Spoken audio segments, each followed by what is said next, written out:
பரிசுத்த ஓய்வு நாள்ல உங்களை சந்திப்பதில் மிகுந்த மகிழ்ச்சி அடைகிறேன். நம்ம எல்லாரும் ஒன்றாக சேர்ந்து எப்பொழுதெல்லாம் நமக்கு வாய்ப்பு கிடைக்கிறதோ அப்பொழுதெல்லாம் தேவனை ஆராதிப்பதற்கு தேவன் நமக்கு இந்த ஆராதனை என்ற ஒரு மகத்தான காரியத்தை நமக்கு கிருபையாய் கொடுத்திருக்கிறார். அவரை உயர்த்தும் பொழுது அவர் நம்முடைய வாழ்க்கையிலே அவர் இறங்கி வந்து பெரிய காரியங்களை செய்ய வல்லமையுள்ள தேவனாக இருக்கிறார். எல்லாரும் அப்படியே இருக்கிற இடத்துல முடிந்தால் கரங்களை உயர்த்தி ஆண்டவருக்கு இந்த வார்த்தைகளை சொல்லி அவருக்கு நன்றி பலிகளை எடுக்கலாம். ஹல்லேலூயா, ஸ்தோத்திரம் ஸ்தோத்திரம் ஸ்தோத்திரம் ஆண்டவரே, ஸ்தோத்திரம் இயேசுப்பா, உம்மை துதிக்கிறோம் துதிக்கிறோம் துதிக்கிறோம் துதிக்கிறோம் துதிக்கிறோம். நீர் எத்தனை மேலானவர் ஆண்டவரே, நீர் எத்தனை மகிமை உள்ள தேவன் அப்பா, நீர் எத்தனை ஆண்டவரே இரக்கமுள்ள கிருபை உள்ள தேவனாக இருக்கிறீர். என்னுடைய வாழ்க்கையை ஆண்டவரே நீர் கவனித்து எங்களுடைய குடும்பங்களை நீர் ஆண்டவரே அன்புடைய கண்களை வைத்து ஆண்டவரே நீர் பார்க்கிற தேவனாக இருக்கிறீர். ஆண்டவரே உமக்கு நாங்கள் நன்றி செலுத்துகிறோம். உமக்கு ஸ்தோத்திரம் ஸ்தோத்திரம் ஸ்தோத்திரம் ஸ்தோத்திரம். நன்றி ராஜா இயேசு ராஜா, நன்றி ராஜா என் இயேசு ராஜா, நன்றி ராஜா என் இயேசு ராஜா, நன்றி ராஜா என் இயேசு. ஆண்டவருக்கு நன்றி செலுத்த ஒரு வாய்ப்பு எல்லாம் உள்ளத்தின் ஆழத்தில் சொல்லுங்களேன். நன்றி ராஜா இயேசு ராஜா, நன்றி ராஜா என் இயேசு ராஜா,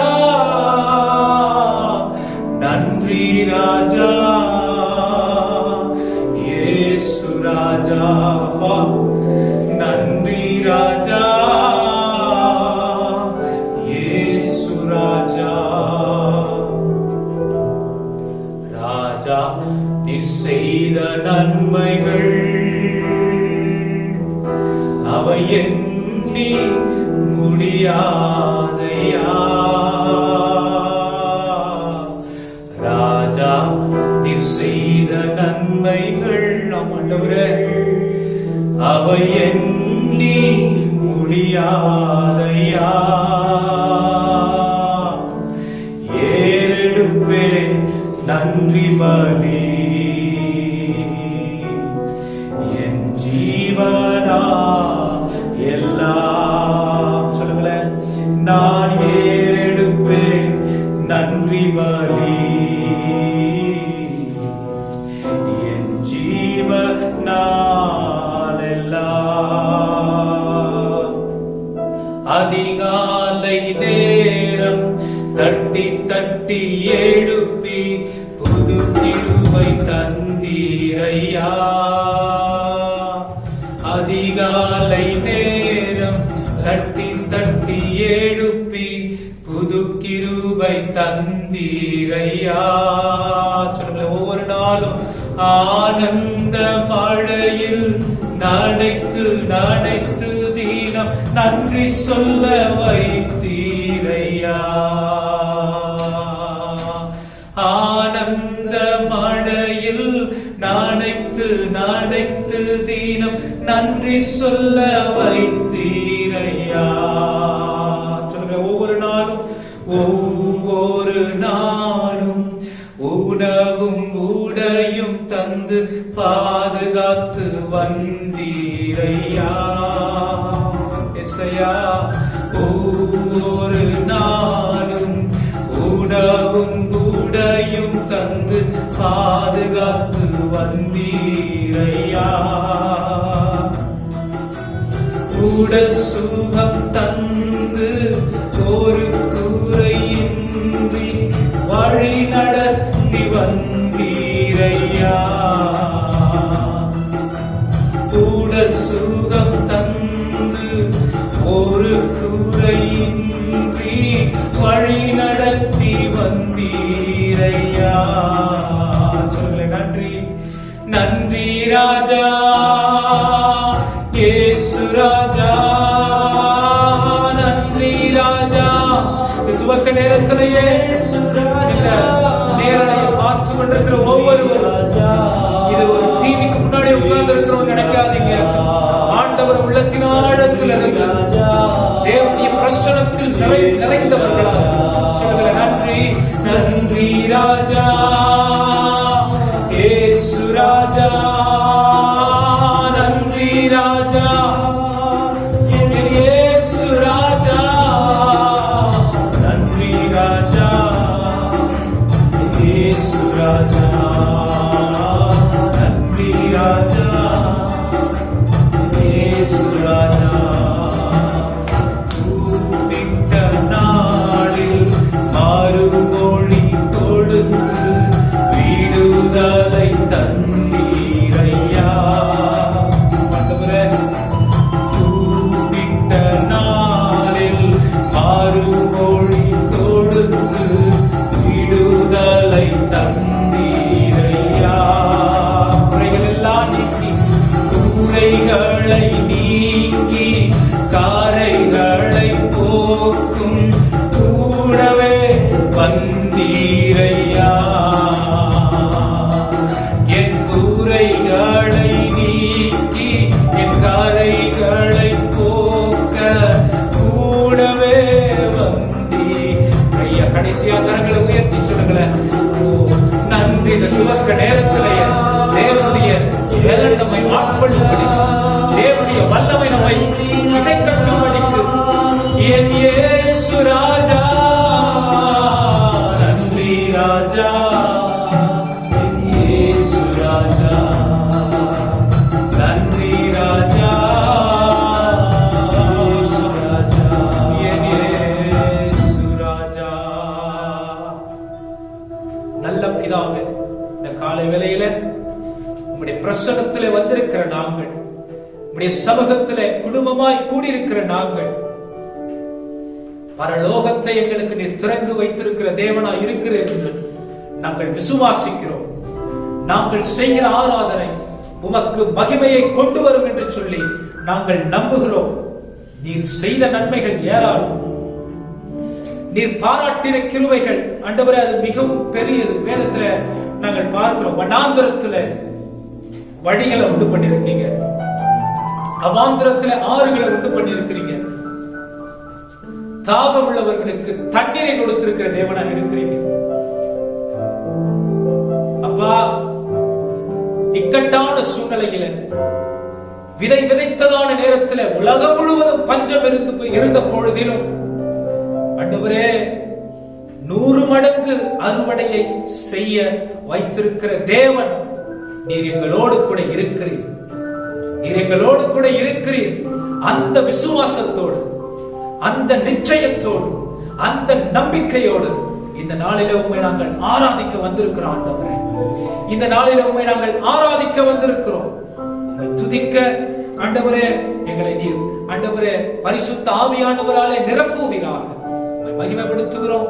இயேசுவின் நாமத்தில் பிதாவே, ஆமென், ஆமென், ஆமென். சில கன்னட பாடல்களை பாடி நாம் தேவனை மகிமைப்படுத்த போகிறோம். தெரிந்தவர்கள் என்னோடு சேர்ந்து பாடுங்க. தெரியலனா நீங்க இதை மறுபடியும் கேட்டு கற்றுக்கொள்ள உங்களுக்கு தேவன் கிருபை தருவாராக. ஆமென், ஆமென்.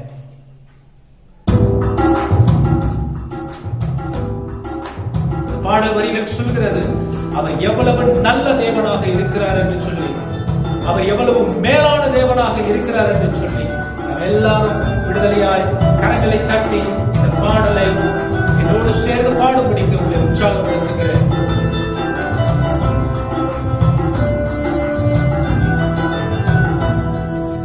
ನೀವೆಷ್ಟು ಒಳ್ಳೆಯವರಪ್ಪ, ನಿನ್ನ ಪ್ರೀತಿ ಹೇಗೆಳ್ಳಪ್ಪ, ನೀವೆಷ್ಟು ಒಳ್ಳೆಯವರಪ್ಪ, ನಿನ್ನ ಪ್ರೀತಿ ಹೇಗೆಳ್ಳಪ್ಪ, ಈ ಹಾಡು ನಿನಗಾಗಿಯೇ ಹಾಡುವೆನು ನನ್ನೇಸುವೆ, ಈ ಈ ಹಾಡು ನಿನಗಾಗಿಯೇ ಹಾಡುವೆನು ನನ್ನೇಸುವೆ. ನೀವೆಷ್ಟು ಒಳ್ಳೆಯವರು, ನೀವೆಷ್ಟು ಒಳ್ಳೆಯವರಪ್ಪ, ನಿನ್ನ ಪ್ರೀತಿ ಹೇಗೇಳಪ್ಪ, ನೀವೆಷ್ಟು ಒಳ್ಳೆಯವರಪ್ಪ, ನಿನ್ನ ಪ್ರೀತಿ ಹೇಗೇಳಪ್ಪ. ಈ ಹಾಡು ನಿನಗಾಗಿಯೇ ಹಾಡುವೆನು ನನ್ನೇಸುವೆ. ಈ ಹಾಡು ನಿನಗಾಗಿಯೇ, ಹಾಡು ನಿನಗಾಗಿಯೇ ಹಾಡುವೆನು ನನ್ನೇಸುವೆ. ನನ್ನ ಒಳ್ಳೆ ಪಾಲು ನೀಯೇಸಯ್ಯ, ನಿನಗಿಂತ ದೇವರು ಬೇರಿಲ್ಲಯ್ಯ. ನನ್ನ ಒಳ್ಳೆ ಪಾಲು ನೀನೇಸಯ್ಯ, ನಿನಗಿಂತ ದೇವರು ಬೇರಿಲ್ಲಯ್ಯ. ನಿನ್ನ ಪಾದಕ್ಕೆ ಮುಟ್ಟಿಸುವೆ, ನಿನ್ನನ್ನೇ ಪ್ರೀತಿಸುವೆ, ನಿನ್ನ ಪಾದಕ್ಕೆ ಮುಟ್ಟಿಸುವೆ, ನಿನ್ನನ್ನೇ ಪ್ರೀತಿಸುವೆ. ಜೀವನವೆಲ್ಲ ನಿನಗಾಗಿ ಹಾಡಿ ಹೊಗಳುವೆ, ಜೀವನವೆಲ್ಲ ನಿನಗಾಗಿ ಹಾಡಿ ಹೊಗಳುವೆ. ನೀವೆಷ್ಟು ಒಳ್ಳೆಯವರಪ್ಪ, ನಿನ್ನ ಪ್ರೀತಿ ಹೇಗೇಳಪ್ಪ, ನೀವೆಷ್ಟು ಒಳ್ಳೆಯವರಪ್ಪ, ನಿನ್ನ ಪ್ರೀತಿ ಹೇಗೇಳಪ್ಪ. ಈ ಹಾಡು ನಿನಗಾಗಿಯೇ ಹಾಡುವೆನು ನನ್ನೇಸುವೆ. ಈ ಹಾಡು ನಿನಗಾಗಿಯೇ ಹಾಡುವೆನು ನನ್ನೇಸುವೆ.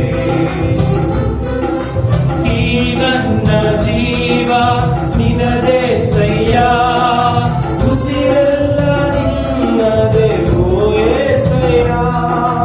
ಈ ನನ್ನ ಜೀವ ನಿನದೇಸಯ್ಯ, ಉಸಿರೆಲ್ಲ ನಿನ್ನದೇ ಓ ಏಸಯ್ಯ. ನೀನಿರದ ಒಂದು ಕ್ಷಣ ಬದುಕೆಲ್ಲ ಪರಿಶೂನ್ಯ, ನೀನಿರದ ಒಂದು ಕ್ಷಣ ಬದುಕು ಶೂನ್ಯ. ನೀನಿರಲು ಬಾಳೆಲ್ಲ ಹರ್ಷಾನಂದ, ನೀನಿರಲು ಬಾಳೆಲ್ಲ ಹರ್ಷಾನಂದ. ನೀವೆಷ್ಟು ಒಳ್ಳೆಯವರಪ್ಪ, ನಿನ್ನ ಪ್ರೀತಿ ಹೇಗೇಳಪ್ಪ, ನೀವೆಷ್ಟು ಒಳ್ಳೆಯವರಪ್ಪ, ನಿನ್ನ ಪ್ರೀತಿ ಹೇಗೇಳಪ್ಪ. ಈ ಹಾಡು ನಿನಗಾಗಿಯೇ ಹಾಡುವೆನು ನನ್ನೇಸುವೆ. ಈ ಹಾಡು ನಿನಗಾಗಿಯೇ ಹಾಡುವೆನು ನನ್ನೇಸುವೆ. ಎಷ್ಟು ಸ್ತುತಿಸಿದರು ಸಾಲದು ಏಸಯ್ಯ, ನಿನ್ನ ಕರುಣೆಯ ವಿವರಿಸಲಾಗದು. ಸಾವಿರಾರು ಸ್ತೋತ್ರ ಬಲಿಯ ನೀಡಿದರು ಏಸಯ್ಯ, ನಿನ್ನ ಪ್ರೀತಿ ವರ್ಣಿಸಲಾಗದು. ಆರಾಧನೆ ನನ್ನ ಉಸಿರುವ ಕಾಲವೆಲ್ಲ ನಿನಗೆ ಮಾಡುವೆ. ಆರಾಧನೆ ನಾನು ಬದುಕಿರುವ ಕಾಲವೆಲ್ಲ ನಿನಗೆ ಮಾಡುವೆ. ಆರಾಧನೆ ನನ್ನ ಉಸಿರಿರುವ ಕಾಲವೆಲ್ಲ ನಿನಗೆ ಮಾಡುವೆ. ಆರಾಧನೆ ನಾನು ಬದುಕಿರುವ ಕಾಲವೆಲ್ಲ ನಿನಗೆ ಮಾಡುವೆ. ಸಾವಿರಾರು ಉಪಕಾರ ನನ್ನ ಬದುಕಲ್ಲಿ ಅದ್ಭುತ ಅತಿಶಯ ಮಾಡಿರುವೆ. ನಾ ಸೋಲುವಾಗ ಎಲ್ಲ ನನ್ನ ಮೇಲೆತ್ತಿ ಜಯದ ಪಾಲನ್ನು ನೀಡಿರುವೆ. ಸಾವಿರಾರು ಉಪಕಾರ ನನ್ನ ಬದುಕಲ್ಲಿ ಅದ್ಭುತ ಅತಿಶಯ ಮಾಡಿರುವೆ. ನಾ ಸೋಲುವಾಗ ಎಲ್ಲ ನನ್ನ ಮೇಲೆತ್ತಿ ಬಲಪಡಿಸಿ ಇಲ್ಲಿವರೆಗೂ ನಡೆಸಿರುವೆ. ನನ್ನ ಜೀವಿತವ ಕನಿಕರಿಸಿ ಆಶೀರ್ವಾದ ನಿಧಿಯಾಗಿ ಮಾಡಿರುವೆ. ನನ್ನ ಜೀವಿತವ ಕನಿಕರಿಸಿ ಮಾರ್ಪಡಿಸಿ ಆಶೀರ್ವಾದ ನಿಧಿಯಾಗಿ ಮಾಡಿರುವೆ. ನಮ್ಮ ತಾಯಿಗಳನ್ನು ಚಾಚಿ ದೇವರಿಗೆ ನನ್ನ ಉಸಿರುವ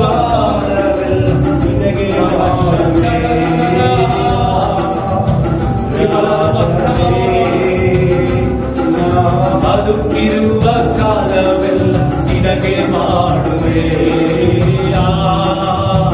ಆರಾಧನೆ. ನನ್ನ ಉಸಿರಿರುವ ಕಾಲವೆಲ್ಲ ನಿನಗೆ ಮಾಡುವೆ ಆರಾಧನೆ. ನಾನು ಬದುಕಿರುವ ಕಾಲವೆಲ್ಲ ನಿನಗೆ ಮಾಡುವೆ. ಯಾವುದಕ್ಕೂ ಬಾರದಂತ ನನ್ನ ಪ್ರೀತಿಸಿ ಉನ್ನತ ಸ್ಥಾನವನ್ನು ನೀಡಿರುವೆ. ಶೋಧನೆ ವೇದನೆಯಿಂದ ನನ್ನ ತಪ್ಪಿಸಿ ಜಯದ ಪಾಲನ್ನು ನೀಡಿರುವೆ.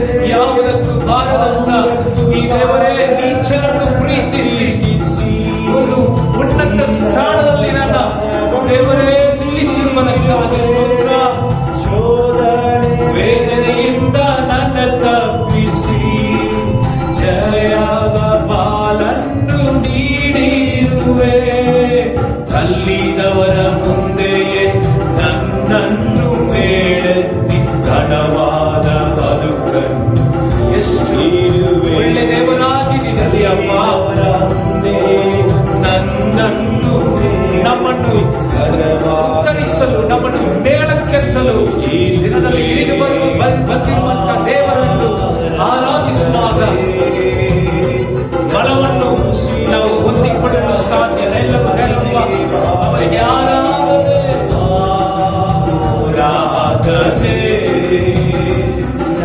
ಬದುಕಿರುವ ಕಾಲವೆಲ್ಲ ನಿನಗೆ ಮಾಡುವೆ ಆರಾಧನೆ.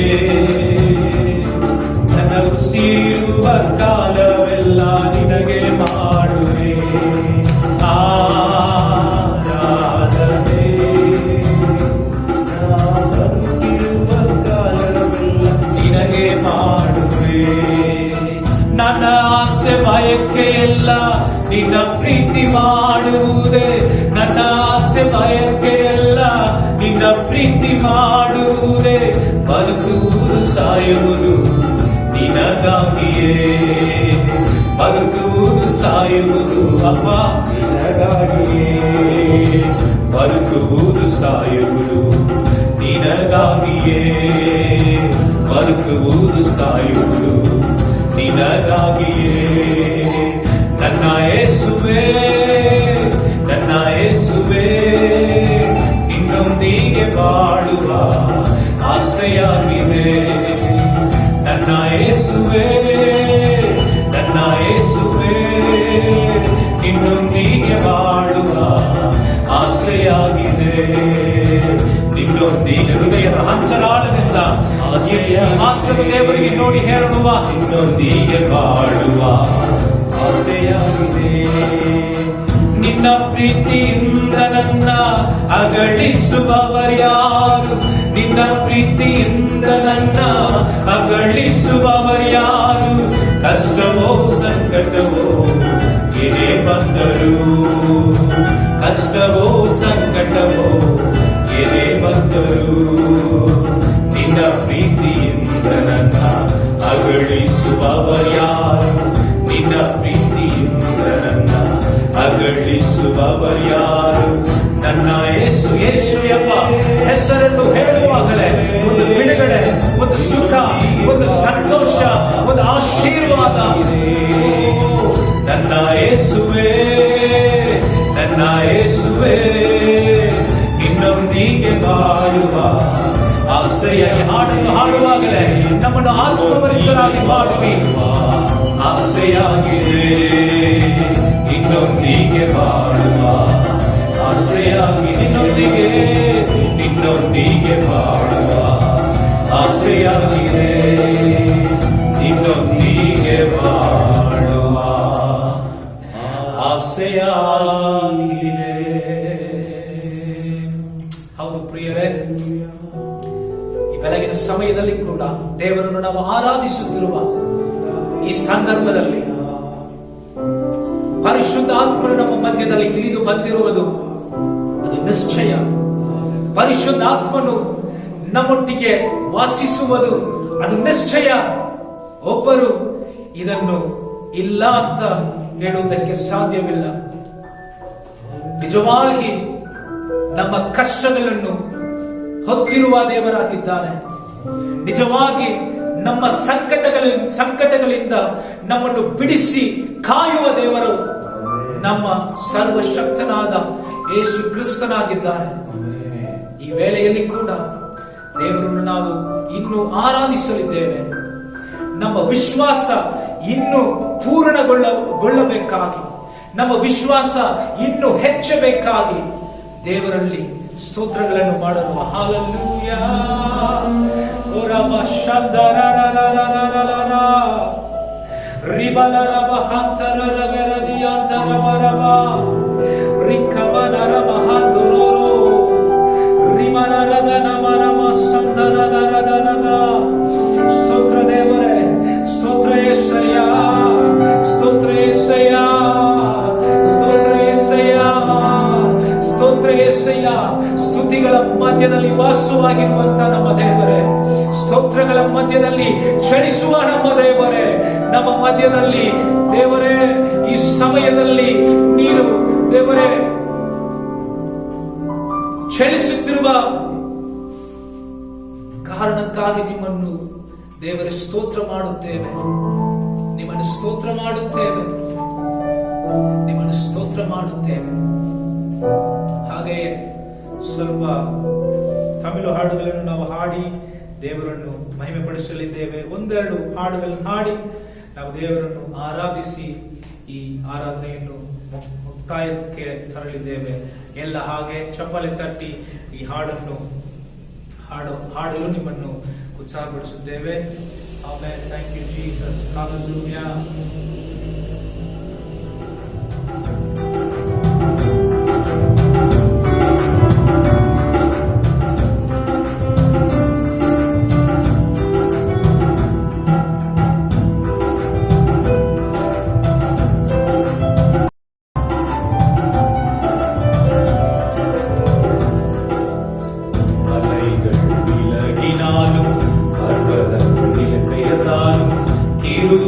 விலகாது சமாதானம் நிலை பெயராது. மலைகள் விலகினாலும் பர்வதங்கள் நிலை பெயர்ந்தாலும் கிருபை விலகாது சமாதானம் நிலை பெயராது. மலைகள் விலகினாலும் கிருபை விலகாதையா,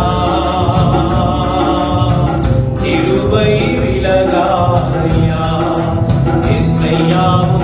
கிருபை விலகாதையா, கிருபை விலகாதையா.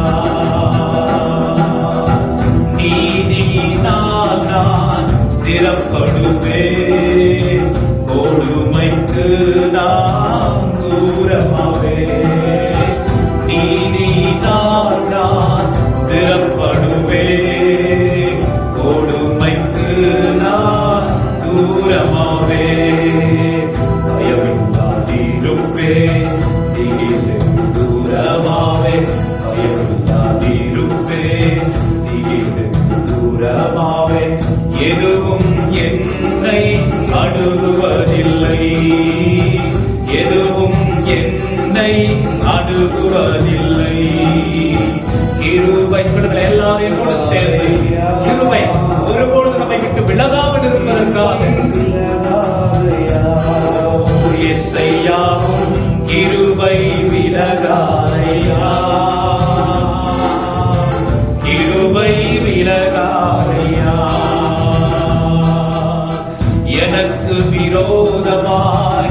எழும்பும் ஆயுதம் வாய்க்காதே போகும் என்று வாக்குரைத்தீர். எனக்கு விரோதமாய் எழும்பும் ஆயுதம் வாய்க்காமலே போகும் என்று நீர் வாக்குரைத்திருக்கிறீர் ஆண்டவரே. எனக்கு விரோதமாய் நியாயத்தில் எழும்பும் நாவை, எனக்கு விரோதமாய் நியாயத்தில் எழும்பும் நாவை குற்றம் படும்படி செய்திடுவீர். குற்றப்படும்படி செய்திடுவீர். கிருபை விலகாதையா, கிருபை விலகாதையா. எஸ்ஐயாவும் கிருபை விலகாதையா, கிருபை விலகாதையா. சொல்லுங்க, கிருபை விலகாது, கிருபை விலகாதையா. விலகாத கிருபை இன்றைக்கு எங்களுடைய வீடுகளிலே நாங்கள் அனுபவிக்கத்தக்கதாக, எங்களுடைய குடும்பத்துக்கு நடுவே குறைபாடுகளை நாங்கள் அனுபவிக்கத்தக்கதற்காக கிருபை விலகாதையா, கிருபை விலகாதையா, கிருபை விலகாதையா, கிருபை விலகாதையா. உம்மை அல்லாமல் எனக்கு யாருண்டு, உம்மை அல்லாமல் எனக்கு யாருண்டு, உம்மை அல்லாமல் எனக்கு யாருண்டு. சொல்லுங்க, உம்மை அல்லாமல் இந்த பூமியிலே எனக்கு யாருண்டு, உம்மை அன்று எனக்கு வேறு விருப்பமில்லை என்று சொல்லி அல்லேலூயா என் இயேசையா, அல்லேலூயா. இந்த பாடலை பாடும் பொழுதே உள்ளத்துல ஒரு மிகுந்த சந்தோஷத்தையும் ஒரு பெரிய சமாதானத்தினாலும் தேவன் நம்மை இடைக்கட்ட வல்லவராய் இந்த காலைகளில் இறங்கி வந்திருக்கிற தேவனுக்கு நன்றி செலுத்தி என் இயேசையா, அல்லேலூயா. சொல்லுங்கள், என் இயேசையா, அல்லேலூயா, என் இயேசையா, அல்லேலூயா. இன்பத்திலும் நீரே, துன்பத்திலும் நீரே, இன்பத்திலும் நீரே அப்பா, துன்பத்திலும் நீரே. எவ்வேளையும் ஐயா நீதானே, எவ்வேளையும் எங்களுக்கு இருந்தாலும் எங்களுக்கு எதுவும் இல்லைனாலும் ஆண்டவரே, அல்லாமல் எனக்கு யாருண்டு. நீங்க இருக்கிறதற்காக நமக்கு நாங்கள் நன்றி செலுத்துகிறோம்ப்பா. உம்மை அல்லாமல் எனக்கு யாருண்டு, உம்மை அல்லாமல் எனக்கு யாருண்டு. என் இயேசையா, அல்லேலூயா, என் இயேசையா, அல்லேலூயா, என் இயேசையா, அல்லேலூயா, என் இயேசையா, அல்லேலூயா. என் ஸ்நேகமும் நீரே, என் ஆசையும் நீரே, என் ஸ்நேகமும் நீரே, என் ஆசையும் நீரே. என் எல்லாமே ஐயா நீ. சொல்லுங்களேன், இந்த வார்த்தை அறிக்கை செய்ய முடியுமா?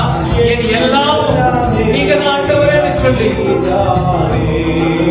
உம்மை அல்லாமல் எனக்கு யாருண்டு, உம்மை அல்லாமல் எனக்கு யாருண்டு.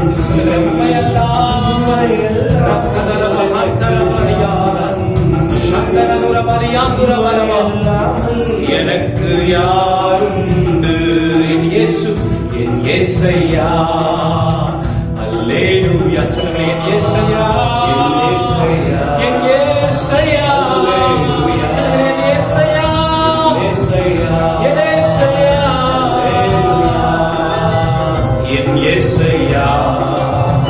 அல்லேலூயா. இன்மையிலும் நீரே, மறுமையிலும் நீரே, இன்மையிலும் நீரே, மறுமையிலும் நீ. என்னோடு சேர்ந்து ஆராதனை செய்ய அந்த தேவனுக்கு எவ்வேளையும் ஐயா நீதானே, என் எல்லாமே ஐயா நீதானே. கல்லுக்குள் தேரையை வைத்தவர் நீ, அதற்குள்ளும் ஜீவனை தந்தவர் நீ. கல்லுக்குள் தேரையை வைத்த மிருகங்களை போஷிக்கிற தேவன் நம்மை போஷிக்க மாட்டாரா? மிருகங்களுக்கு அவர் உணவை கொடுக்கிற தேவன் நமக்கு அவர் உணவை கொடுக்க மாட்டாரா? நம்மளை நடத்த மாட்டாரா? நம்மளை பாதுகாக்க மாட்டாரா? நம்மளை ஆசீர்வதிக்க மாட்டாரா? நம்மை விடுவிக்க மாட்டாரா? நம்மை உயர்த்த மாட்டாரா? சொல்லுங்களேன், உண்மை அன்றி உண்மை அன்றி உயிர் வாழ முடியாதையா, நீரின்றி வாழ்வேது இறைவா, நினைவென்றி மகிழ்வேது தேவா. சொல்லுங்களேன், நீரின்றி வாழ்வேது இறைவா, நினைவின்றி மகிழ்வேது தேவா. எத்தனை நன்மைகள் செய்தீரையா, அது எதற்கென்று நன்றி சொல்லி துதிப்பேனையா. எத்தனை நன்மைகள் செய்தீரையா, அது எதற்கென்று நன்றி சொல்லி துதிப்பேனையா. அத்தனையும் சொல்ல வேண்டும் என்றார், அத்தனையும் சொல்ல வேண்டும் என்றார். 1000 ஆண்டுகள் போதாதையா, 1000 நாவுகள் போதாதையா, நீரின்றி வாழ்வேது இறைவா. நினைவின்றி அப்பா எனக்கு மகிழ்ச்சி ஏது? நீங்க என் சிந்தை ஆட்படும் பொழுதுதான், என் சிந்தையில நீங்க நிறைந்து காணப்படும் பொழுதுதான், என் வாழ்க்கையில நீங்க நிறைந்து காணப்படும் பொழுதுதான் எனக்கு மகிழ்ச்சி, எனக்கு சந்தோஷம். உலகத்தில் 100 ஆண்டு நான் வாழ்ந்த போதும், உலகத்தில் 100 ஆண்டு நான் வாழ்ந்த போதும், உன் இல்லத்தில் வாழும் ஒரு நாளே போதும், உன் இல்லத்தில் வாழும் ஒரு நாளே போதும். கடைசியா சொல்லுங்களேன், நன்றி ராஜா இயேசு ராஜா, நன்றி ராஜா என் இயேசு ராஜா. என்ன வந்தாலும் எனக்கு என்ன நேரத்தில் ஏசப்பா, எங்கள் சூழ்நிலைகள் சாதகமாக இருந்தாலும் சாதகமாக இல்லாத இருக்கிற பட்சத்திலும் ஆண்டவரே உன் அன்பை என்னை குறிப்பவன் யார் என்று அன்றைக்கு ஆண்டவரே அவர் சொன்ன அந்த வார்த்தையை நாங்கள் நினைவுக்கு வருகிறோம். ஆண்டவரே இந்த நாளிலும் கூட ஆண்டவரே பலவீனமாய் சுகவீனமாய் இருக்கிற பிள்ளைகளுக்காக நான் ஜெபிக்கிறேன். வீடுகளிலே ஆண்டவரே போராட்டத்தோடு கஷ்டங்களோடு ஆண்டவரே சாப்பாட்டுக்கு வழி இல்லாம பிரச்சனைகளோட கடனோட கண்ணீரோட வியாதியோட வெளியில வர முடியாம வெளியில சொல்ல முடியாத ஆண்டவரே இக்கட்டான சூழ்நிலை இருக்கிறவர்களுக்கு நீர் உதவி செய்வீராக ஆண்டவரே, நீர் இரக்கம் பாராட்டுவீராக ஆண்டவரே, நீர் தயவு பாராட்டுவீராக ஆண்டவரே, நீர் பலன் தருவீராக ஆண்டவரே. உம்முடைய மகிமை இந்த குடும்பங்கள் மீது இறங்கி வரட்டும், உலகத்தின் மீது ஆண்டவரே ஒரு சமாதானம் கடந்து வரட்டுமே, எல்லா ஆண்டவரே இந்த பதட்ட நிலைமைகள் மாறட்டுமே, உலகத்தின் மீது ஆண்டவரே ஒரு க்ஷேமத்தை ஒரு ஆண்டவரே சுகத்தை நீர் ஆண்டவரே பரலோகத்திலிருந்து கட்டவிழ்ப்பீராக ஆண்டவரே. எல்லா விதமான ஆண்டவரே ஆபத்துகளிலிருந்து ஜனங்கள் விலகி, எல்லா விதமான மரண பிடியிலிருந்தும் மரண பயத்திலிருந்தும் ஜனங்கள் மாறி போக ஆண்டவரே அவர்களுக்கு ஒரு சமாதானத்தை தாங்க. எனக்கு ஒரு தேவன் உண்டு, அவர் எல்லாவற்றையும் செய்ய வல்லவர், அவர் செய்ய நினைத்தது ஒன்றும் தடைபடாது என்று சொல்லி ஒருவேளை இந்த நாட்கள் எங்களை உங்களோடு இணைத்துக் கொள்ள கிட்ட கொண்டு வர எங்களை ஆண்டவரை உணர்த்த ஆண்டவரை இந்த காலங்களை அனுமதித்திருப்பேன் என்று சொன்னால் நாங்கள் உணர ஆண்டவரை நாங்கள் ஒப்பு கொடுக்க ஆண்டவரே உடைய கரத்தில் எங்களை அர்ப்பணிக்கிறோம். ஆண்டவரே தயவு செய்து இப்படிப்பட்ட நிலைமைகள் மாறி போகட்டும், ஜனங்கள் சமாதானமாகட்டும், தேசம் க்ஷேமம் அடையட்டும், தரித்திரங்கள் மாறி போகட்டும், நாடாளும் தலைவர்களுக்கு ஞானத்தை தாரும், ஜனங்களுக்கு சாதகமான கிரியைகளை அவர்களுடைய கட்டளை இடுவீராக மாத்திரம் உயர்த்துகிறோம். இந்த ஆராதனை ஏற்றுக்கொண்டதற்காக நன்றி. இயேசுவின் நாமத்தில் பிதாவே, ஆமென், ஆமென்.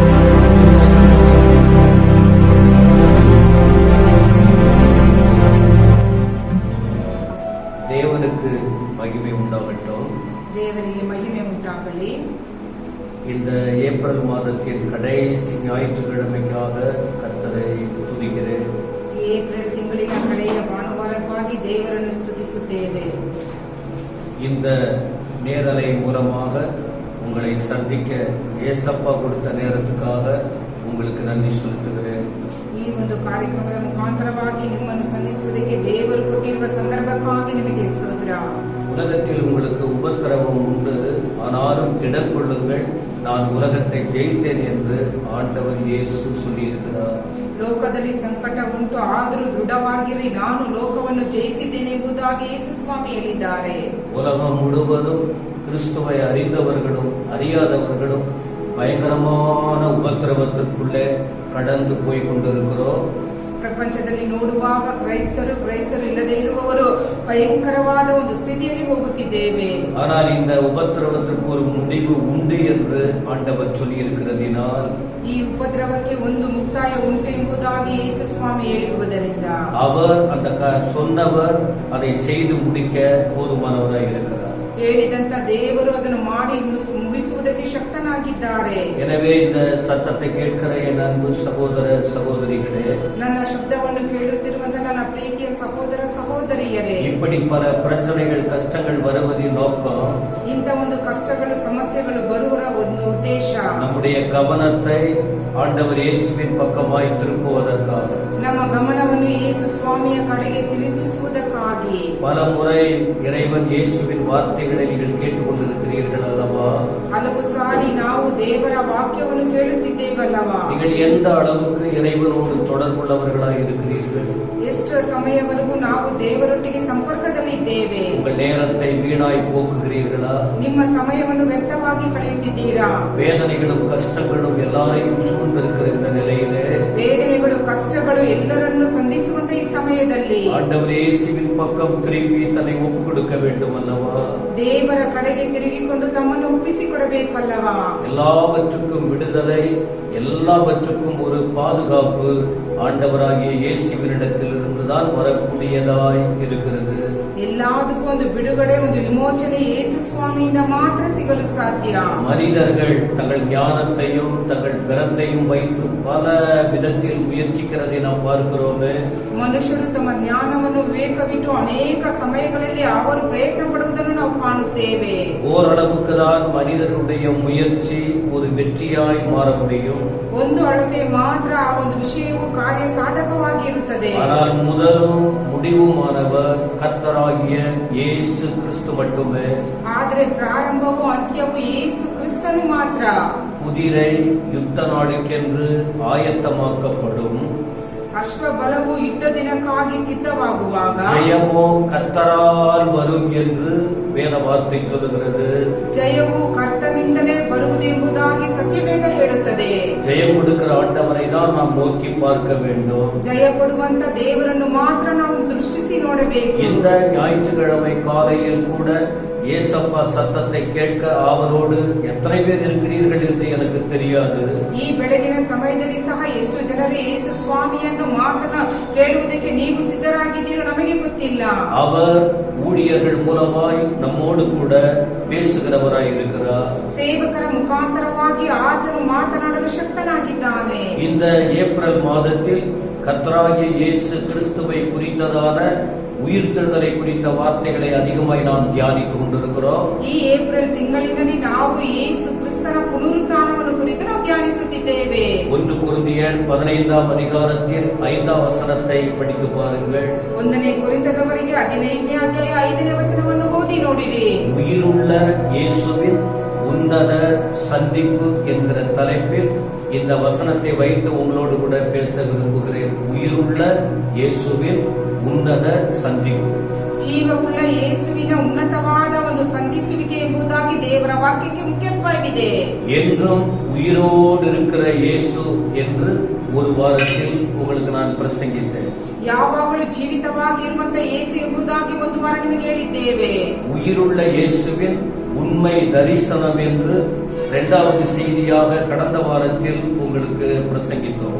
ಜೀವವುಳ್ಳ ದೇವರ ಉನ್ನತವಾದ ಒಂದು ಕಾರ್ಯ ಎಂಬುದಾಗಿ ನಾವು ಕೇಳಿದ್ದೇವೆ. இந்த இயேசு கிறிஸ்துவின் உயிர்த்தெழுதலை குறித்ததான 3வது செய்தியாக இந்த நாளில் உங்களுக்கு நான் பிரசங்கிக்க விரும்புகிறேன், தேவனின் துணையோடு கூட.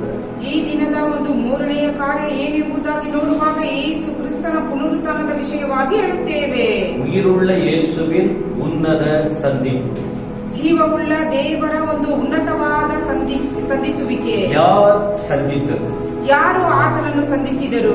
பரலோகத்தில் இருந்த பரிசுத்த இயேசு. ಪರಲೋಕದಲ್ಲಿ ಇದ್ದಂತ ಪರಿಶುದ್ಧವಾದ ಯೇಸು. இயேசு கிறிஸ்து 2000 ஆண்டுகளுக்கு முன்பாக அவர் பரலோகத்தில் இருந்த தேவர். ಯೇಸು ಸ್ವಾಮಿ ಹಲವು ವರ್ಷಗಳ ಹಿಂದೆ ಪರಲೋಕದಲ್ಲಿ ಇದ್ದಂತ ದೇವರು. அவர் பரலோகத்தின் ஆண்டவர். ಆತನು ಪರಲೋಕದ ದೇವರು. பாவமில்லாத பரிசுத்த, ಪಾಪವಿಲ್ಲದ ಪರಿಶುದ್ಧವಾದ ದೇವರು. அவர் என்ன செய்தார் பாருங்கள். ಆತನು ಏನು ಮಾಡಿದರು ನೋಡಿರಿ. மனிதர்களுக்காக இந்த உலகத்திற்கு வந்தார். ಮನುಷ್ಯರಿಗಾಗಿ ಲೋಕಕ್ಕೆ ಬಂದರು. மனிதர்களுக்காக வாழ்ந்தார். ಮನುಷ್ಯರಿಗಾಗಿ ಜೀವಿಸಿದರು. மனிதர்களுக்கு நன்மைகளை செய்தார். ಮನುಷ್ಯರಿಗೆ ಒಳ್ಳೆಯ ಕಾರ್ಯವನ್ನು ಮಾಡಿದರು. மனிதர்களுக்கு நல்ல போதனைகளை கொடுத்தார். ಮನುಷ್ಯರಿಗೆ ಒಳ್ಳೆಯ ಉಪದೇಶಗಳನ್ನು ನೀಡಿದರು. எதை சொன்னாரோ சொன்னதை சாதித்து காட்டினார். ಯಾವುದನ್ನು ಹೇಳಿದರೋ ಅದನ್ನು ಸಾಧಿಸಿ ಹೇಳಿದರು. கடைசியிலே மனுஷனுக்காக தன் உயிரையே கொடுத்தார். ಕಡೆಯದಾಗಿ ನೋಡುವಾಗ ಮನುಷ್ಯರಿಗಾಗಿ ತನ್ನ ಪ್ರಾಣವನ್ನೇ ಕೊಟ್ಟರು. இப்படி மரித்தோரிலிருந்து அவர் உயிரோடு எழுந்து ಹೀಗೆ ಸತ್ತವರೊಳಗಿಂದ ಜೀವವಾಗಿ ಎದ್ದು அவர் ஜீவனுள்ள தேவனாய் இன்றைக்கும் இந்த உலகத்தில் உலாவிக் கொண்டிருக்கிறார். ಈ ದಿನದಲ್ಲಿ ಈ ಲೋಕದಲ್ಲಿ ಜೀವವುಳ್ಳ ದೇವರಾಗಿ ಚಲಿಸುತ್ತಿದ್ದಾರೆ. மனிதர்களை இயேசு சந்திக்கிறார். ಮನುಷ್ಯರನ್ನು ದೇವರು ಸಂಧಿಸುತ್ತಾರೆ. யாரை சந்தித்தார் என்று ஒரு கேள்வி எழும்பும்போது, ಯಾರನ್ನು ಸಂಧಿಸಿದರು ಎಂಬುದಾಗಿ ಒಂದು ಪ್ರಶ್ನೆ ಉದ್ಭವವಾಗುವಾಗ, பலமுள்ளவர்களையும் சந்தித்திருக்கிறார், ಬಲವುಳ್ಳವರನ್ನು ಸಂಧಿಸಿದ್ದಾರೆ, பலவீனமானவர்களையும் சந்தித்திருக்கிறார். ಬಲಹೀನತೆಯಲ್ಲಿರುವವರನ್ನು ಸಂಧಿಸಿದ್ದಾರೆ. இப்படி பலவீனமான மனிதர்களை அவர் சந்தித்த போது ಈ ರೀತಿಯಾಗಿ ಬಲಹೀನತೆಯಲ್ಲಿದ್ದ ಮನುಷ್ಯರನ್ನು ಸಂಧಿಸುವಾಗ 40 நாள் வரைக்கும் இந்த உலகத்திலே அவர் உயிர்த்தெழுந்த சரீரத்தோடு தன்னை வெளிப்படுத்தினதாக வேதத்தில் படிக்கிறோம். ಈ ರೀತಿಯಾಗಿ ಈ ಲೋಕದಲ್ಲಿ ಜೀವವಾಗಿರುವಾಗ 40 ದಿನಗಳ ಕಾಲ ಸತ್ತವರನ್ನು ಜೀವವಾಗಿ ಎಬ್ಬಿಸುವ ದಿನದಲ್ಲಿ ಇದ್ದರು ಎಂಬುದಾಗಿ ನೋಡುತ್ತೇವೆ. 30 வருடம் இந்த உலகத்தில் அவர் வாழ்ந்தார். 30 ವರ್ಷಗಳ ಕಾಲ ಈ ಲೋಕದಲ್ಲಿ ಜೀವಿಸಿದರು. 3.5 வருடம் பரலோகத்தின் வேலையை செய்தார். 3.5 ವರ್ಷ ಪರಲೋಕದ ಕೆಲಸಗಳನ್ನು ಮಾಡಿದರು. அந்த 3.5 வருஷத்தின் இறுதியில் பரலோகத்திலிருந்து பூமிக்கு வந்ததான அவருடைய திட்டம் நிறைவேறியது. ಆ 3.5 ವರ್ಷಗಳ ಅಂತ್ಯದಲ್ಲಿ ಪರಲೋಕದಿಂದ ಸ್ವಾಮಿ ಲೋಕಕ್ಕೆ ಬಂದ ಒಂದು ಉದ್ದೇಶವನ್ನು ನೆರವೇರಿಸಿದರು. அதை நிறைவேற்றின பிறகு 40 நாட்கள் உயிர்த்தெழுந்த சரீரத்தோடு இந்த உலகிலே பூமியில் தானே அநேகருக்கு அவர் தன்னை சந்தித்தார், தன்னை வெளிப்படுத்தினார். ಆತನು ಸತ್ತು ಉಣಲ್ಪಟ್ಟು ಜೀವವಾಗಿ ಇದ್ದ ನಂತರ 40 ದಿನಗಳ ಕಾಲ ಪುನರುತ್ಥಾನವಾಗಿ ಎಲ್ಲಾ ಜನರೊಟ್ಟಿಗೆ ಸಂಚರಿಸಿದರು ಎಂಬುದಾಗಿ ನೋಡುತ್ತೇವೆ. அப்போஸ்தலர் 1ஆம் அதிகாரம் 3ஆம் வசனத்தில் இந்த வார்த்தைகளை நீங்கள் பார்க்க முடியும். அப்போஸ்தலர் 1ஆம் அதிகாரம் 3ஆம் வசனத்தில் இதை நீங்கள் பார்க்க முடியும். ಅಪೊಸ್ತಲರ ಕೃತ್ಯಗಳು 1ನೇ ಅಧ್ಯಾಯ 3ನೇ ವಚನದಲ್ಲಿ ಇದನ್ನು ನೋಡಬಹುದು. 40 நாட்கள் இந்த பூமியில் இருந்து அநேக காரியங்களை அநேகருக்கு அவர் பேசி வந்தார். ಆತನು ಆತನು 40 ದಿವಸಗಳ ಕಾಲ ಅಲ್ಲಿ ಇದ್ದುಕೊಂಡು ಅನೇಕ ವಿಷಯಗಳನ್ನು ಅವರೊಟ್ಟಿಗೆ ಮಾತನಾಡಿದರು. தன்னை உயிரோடு இருக்கிற தேவனாக அவர் காண்பித்தார். ತಾನು ಜೀವವಾಗಿ ಇದ್ದೇನೆ ಎಂಬುದಾಗಿ ಅನೇಕರಿಗೆ ತೋರ್ಪಡಿಸಿದರು. இயேசு கிறிஸ்து உயிரோடு எழுந்தார். ಯೇಸು ಸ್ವಾಮಿ ಜೀವವಾಗಿ ಎದ್ದರು. இயேசு கிறிஸ்து உயிரோடு எழும்பாவிட்டால் திரும்ப திரும்ப இந்த வார்த்தையை நாங்கள் உச்சரிக்க வேண்டிய அவசியமும் இல்லை. நீங்கள் இந்த வார்த்தையை கேட்க வேண்டிய அவசியமும் இல்லை. பிரியமானவர்களே, ಯೇಸು ಸ್ವಾಮಿ ಜೀವವಾಗಿ ಎದ್ದೇಳದೆ ಇರುವುದಾದರೆ ನಾವು ಇದನ್ನು ಮತ್ತೆ ಮತ್ತೆ ನಿಮಗೆ ಹೇಳಬೇಕಾದ ಅವಶ್ಯಕತೆ ಇಲ್ಲ, ನೀವು ಕೇಳಬೇಕಾದ ಅವಶ್ಯಕತೆಗಳು ಇಲ್ಲ. அப்படி உயிரோடு எழுந்த இயேசு யாருக்கெல்லாம் தன்னை வெளிப்படுத்தினார், யாரையெல்லாம் சந்தித்தார் என்று கடந்த 2 வாரங்களில் வசன ஆதாரத்தோடு சில குறிப்புகள் நீங்கள் கேட்டீர்கள். ಕಳೆದ 2 ವಾರಗಳಿಂದ ಈ ಜೀವವಾಗಿ ಎದ್ದಂತ ದೇವರು ಮೊದಲೇದಾಗಿ ಯಾರಿಗೆಲ್ಲ ಕಾಣಿಸಿಕೊಂಡರು, ಹೇಗೆಲ್ಲ ದರ್ಶನ ಕೊಟ್ಟರು ಎಂಬುದಾಗಿ ನಾವು ಕೇಳಿದ್ದೇವೆ. இன்றைக்கும் ஒரு சம்பவத்தை உங்களுக்கு முன்பாக நான் வைத்து அந்த வார்த்தையை தியானிக்க இருக்கிறோம். ಈ ದಿನದಲ್ಲಿ ಸಹ ಒಂದು ವಿಷಯವನ್ನು ನಿಮ್ಮ ಮುಂದೆ ಇಟ್ಟು ಅದನ್ನು ಕುರಿತು ನಾವು ಧ್ಯಾನಿಸಲಿದ್ದೇವೆ. 1 ಕೊರಿಂಥಿಯர் 15ஆம் அதிகாரம் 5ஆம் வசனத்தை நீங்கள் மறுபடியும் படித்து பாருங்கள். 1 ಕೊರಿಂಥಿಯர் 15ஆம் அதிகாரம் 5ஆம் வசனத்தை 1ನೇ ಕೊರಿಂಥದವರಿಗೆ 15ನೇ ಅಧ್ಯಾಯ 5ನೇ ವಚನವನ್ನು ಓದಿ ನೋಡಿರಿ. 12 சீஷர்களுக்கு அவர் தம்மை வெளிப்படுத்தினார் என்பதாக அப்போஸ்தலனாகிய பவுல் அந்த இடத்தில் எழுதுகிறார். 12 ಮಂದಿ ಅಪೊಸ್ತಲರಿಗೆ ಕಾಣಿಸಿಕೊಂಡರು ಎಂಬುದಾಗಿ ಅಪೊಸ್ತಲನಾಗಿರುವ ಪೌಲನು ಇಲ್ಲಿ ಬರೆದಿದ್ದಾರೆ. சீஷர்கள் யார்? இயேசுவை பின்பற்றியவர்கள். ಶಿಷ್ಯರು ಯಾರು? ಯೇಸು ಸ್ವಾಮಿಯನ್ನು ಹಿಂಬಾಲಿಸಿದವರು. ஒவ்வொருவரும் ஒவ்வொரு வேலையை செய்து கொண்டிருந்தவர்கள். ಪ್ರತಿಯೊಬ್ಬೊಬ್ಬರು ಒಂದೊಂದು ಕೆಲಸವನ್ನು ಮಾಡುತ್ತಿದ್ದರು. பொறுப்பு இல்லாமல் இருந்தவர்கள் இல்லை. ಜವಾಬ್ದಾರಿಕೆ ಇಲ್ಲದೆ ಇದ್ದವರು ಇಲ್ಲ.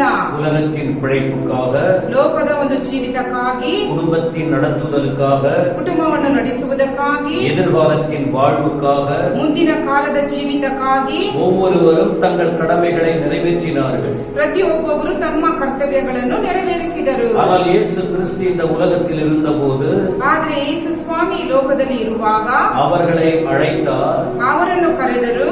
எல்லாவற்றையும் விட்டு இயேசுவை பின்பற்றினார். ಎಲ್ಲವನ್ನು ಬಿಟ್ಟು ಯೇಸು ಸ್ವಾಮಿಯನ್ನು ಹಿಂಬಾಲಿಸಿದರು. அதிலே குறிப்பாக 12 பேரை முக்கியப்படுத்தி அவர் எப்பொழுதும் அவரை சுற்றிலும் அவர்கள் இருந்ததாக வேதத்தில் நாம் அதிகமாய் படிக்க முடியும். ಆದರೆ ಅದರಲ್ಲಿ ಮುಖ್ಯವಾಗಿ 12 ಮಂದಿಯನ್ನು ಆರಿಸಿಕೊಂಡು ಯೇಸು ಸ್ವಾಮಿಯ ಸುತ್ತಲೂ ಯಾವಾಗಲೂ ಇದ್ದದನ್ನು ನಾವು ಓದುತ್ತೇವೆ. பவுல் சொல்லுகிறார் 12 பேர் சீஷர்கள் என்று அந்த வசனத்தில். ಆದರೆ ಪೌಲನು ಹೇಳುತ್ತಿದ್ದಾರೆ 12 ಮಂದಿ ಶಿಷ್ಯರು ಎಂಬುದಾಗಿ. ஆனால் ஆண்டவர் இயேசு மரித்து அடக்கம் பண்ணப்பட்டு உயிரோடு எழுந்தபோது 11 சீஷர்கள் தான் இயேசுவை சந்தித்தார்கள். இயேசு அவர்களை சந்தித்தார். ಯೇಸು ಸ್ವಾಮಿ ಸತ್ತು ಉಣಲ್ಪಟ್ಟು ಜೀವವಾಗಿ ಎದ್ದ ಮೇಲೆ 11 ಮಂದಿಯನ್ನು ಅವರು ತೋರ್ಪಡಿಸುವುದನ್ನು ನಾವು ಕಾಣುತ್ತೇವೆ. ஆனால் அப்படியானால் அந்த இன்னொரு நபர் எங்கே போனார்? ಆದರೆ ಇನ್ನೊಬ್ಬ ಒಂದು ಶಿಷ್ಯನು ಎಲ್ಲಿಗೆ ಹೋದನು? யூதாஸ் ஆண்டவர் இயேசுவை காட்டி கொடுத்து, பணத்துக்காக காட்டி கொடுத்து தன்னைத்தானே தற்கொலை செய்து கொண்டார். ಆದರೆ ಯೂದಾಸನು ಯೇಸು ಸ್ವಾಮಿಯನ್ನು ಹಣಕ್ಕಾಗಿ ಮತ್ತೊಬ್ಬರಿಗೆ ತೋರ್ಪಡಿಸಿಕೊಟ್ಟು ತನ್ನ ಜೀವವನ್ನು ಅಳಿಸಿಕೊಂಡನು. ஆனால் யூதாசுக்கு பதிலாக இன்னொருவனை ஆயத்தமாக்கினார்கள். அவன் ஒரு சீடனாக சேர்த்துக் கொள்ளப்பட்டான்.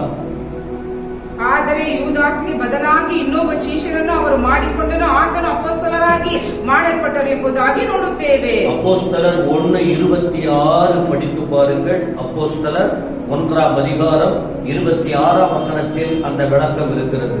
ಅಪೊಸ್ತಲರ ಕೃತ್ಯಗಳು 1ನೇ ಅಧ್ಯಾಯ 26ನೇ ವಚನವನ್ನು ಓದಿ ನೋಡಿದರೆ ಆ ಸೂಚನೆ ಅಲ್ಲಿ ಬರೆಯಲ್ಪಟ್ಟಿದೆ. யூதாசுக்கு பதிலாக 12வது சீஷனாக சேர்த்துக் கொள்ளப்பட்டவனுடைய பெயர் மத்தியா என்று சொல்லப்பட்டிருக்கிறது. ಯೂದನಿಗೆ ಬದಲಾಗಿ ಮತ್ತೊಬ್ಬ ಶಿಷ್ಯರನ್ನು ಮಾಡಿಕೊಂಡರು ಮತ್ತಾಯ ಎಂಬುದಾಗಿ ನೋಡುತ್ತೇವೆ. அப்ப ஏன் அப்போஸ்தலனாகிய பவுல் 12 பேர் என்று சொல்லுகிறார் என்றால், ಯಾಕೆ ಅಲ್ಲಿ 12 ಜನರು ಶಿಷ್ಯರು ಎಂಬುದಾಗಿ ಹೇಳುವಾಗ, இயேசு கிறிஸ்து உயிர்த்தெழுந்த பிறகு அப்போஸ்தலனாகிய பவுல் 20 வருடம் கழித்து இந்த நிருபத்தை, கொரிந்திய நிருபத்தை எழுதியிருக்கிறார். 20 வருடம் கழித்து பவுல் இந்த நிருபத்தை எழுதியிருக்கிறார். ಅಪೊಸ್ತಲನಾಗಿರುವ ಪೌಲನು ಯಾಕೆ 12 ಮಂದಿ ಶಿಷ್ಯರು ಎಂಬುದಾಗಿ ಎಂಬುದಾಗಿ ಬರೆದಿದ್ದಾರೆ ಎಂಬುದಾಗಿ ನೋಡುವಾಗ ಯೇಸು ಸ್ವಾಮಿ ಸತ್ತು ஊனல்பட்டு ஜீவವಾಗಿ ಎದ್ದ ಮೇಲೆ 20 ವರ್ಷಗಳ ನಂತರ ಇದನ್ನು ಬರೆದಿದ್ದಾರೆ. அப்ப அந்த ஒவ்வொரு காரியமாக முதலில் யாருக்கு காட்சி கொடுத்தார், அடுத்து யாருக்கு என்று வரிசைப்படுத்தி கிரமமாக பவுல் இந்த வார்த்தைகளை கோர்த்து எழுதினதாக நாம் பார்க்கிறோம். ಯೇಸು ಸ್ವಾಮಿ ಪುನರುತ್ಥಾನ ಹೊಂದಿದ ಮೇಲೆ ಮೊದಲನೇದಾಗಿ ಯಾರಿಗೆ ಕಾಣಿಸಿಕೊಂಡರು, ಅನಂತರ ಯಾರಿಗೆ ಎಂಬುದಾಗಿ ಕ್ರಮಾನುಬದ್ಧವಾಗಿ ಬರೆದಿರುವುದನ್ನು ನಾವು ಕಾಣುತ್ತೇವೆ. இந்த வேதாகமம் உண்மை உள்ளது. ಈ ಸತ್ಯವೇದವು ನಿಜವುಳ್ಳದ್ದು. இந்த வேதத்தை எழுதினவர்கள் ஆவியானவர் துணையோடு அழகா எழுதியிருக்கிறார்கள். ಈ ಒಂದು ಪುಸ್ತಕವನ್ನು ಬರೆದಂತವರು ಪರಿಶುದ್ಧಾತ್ಮನ ಸಹಾಯದಿಂದ ಬರೆದಿದ್ದಂತವರು.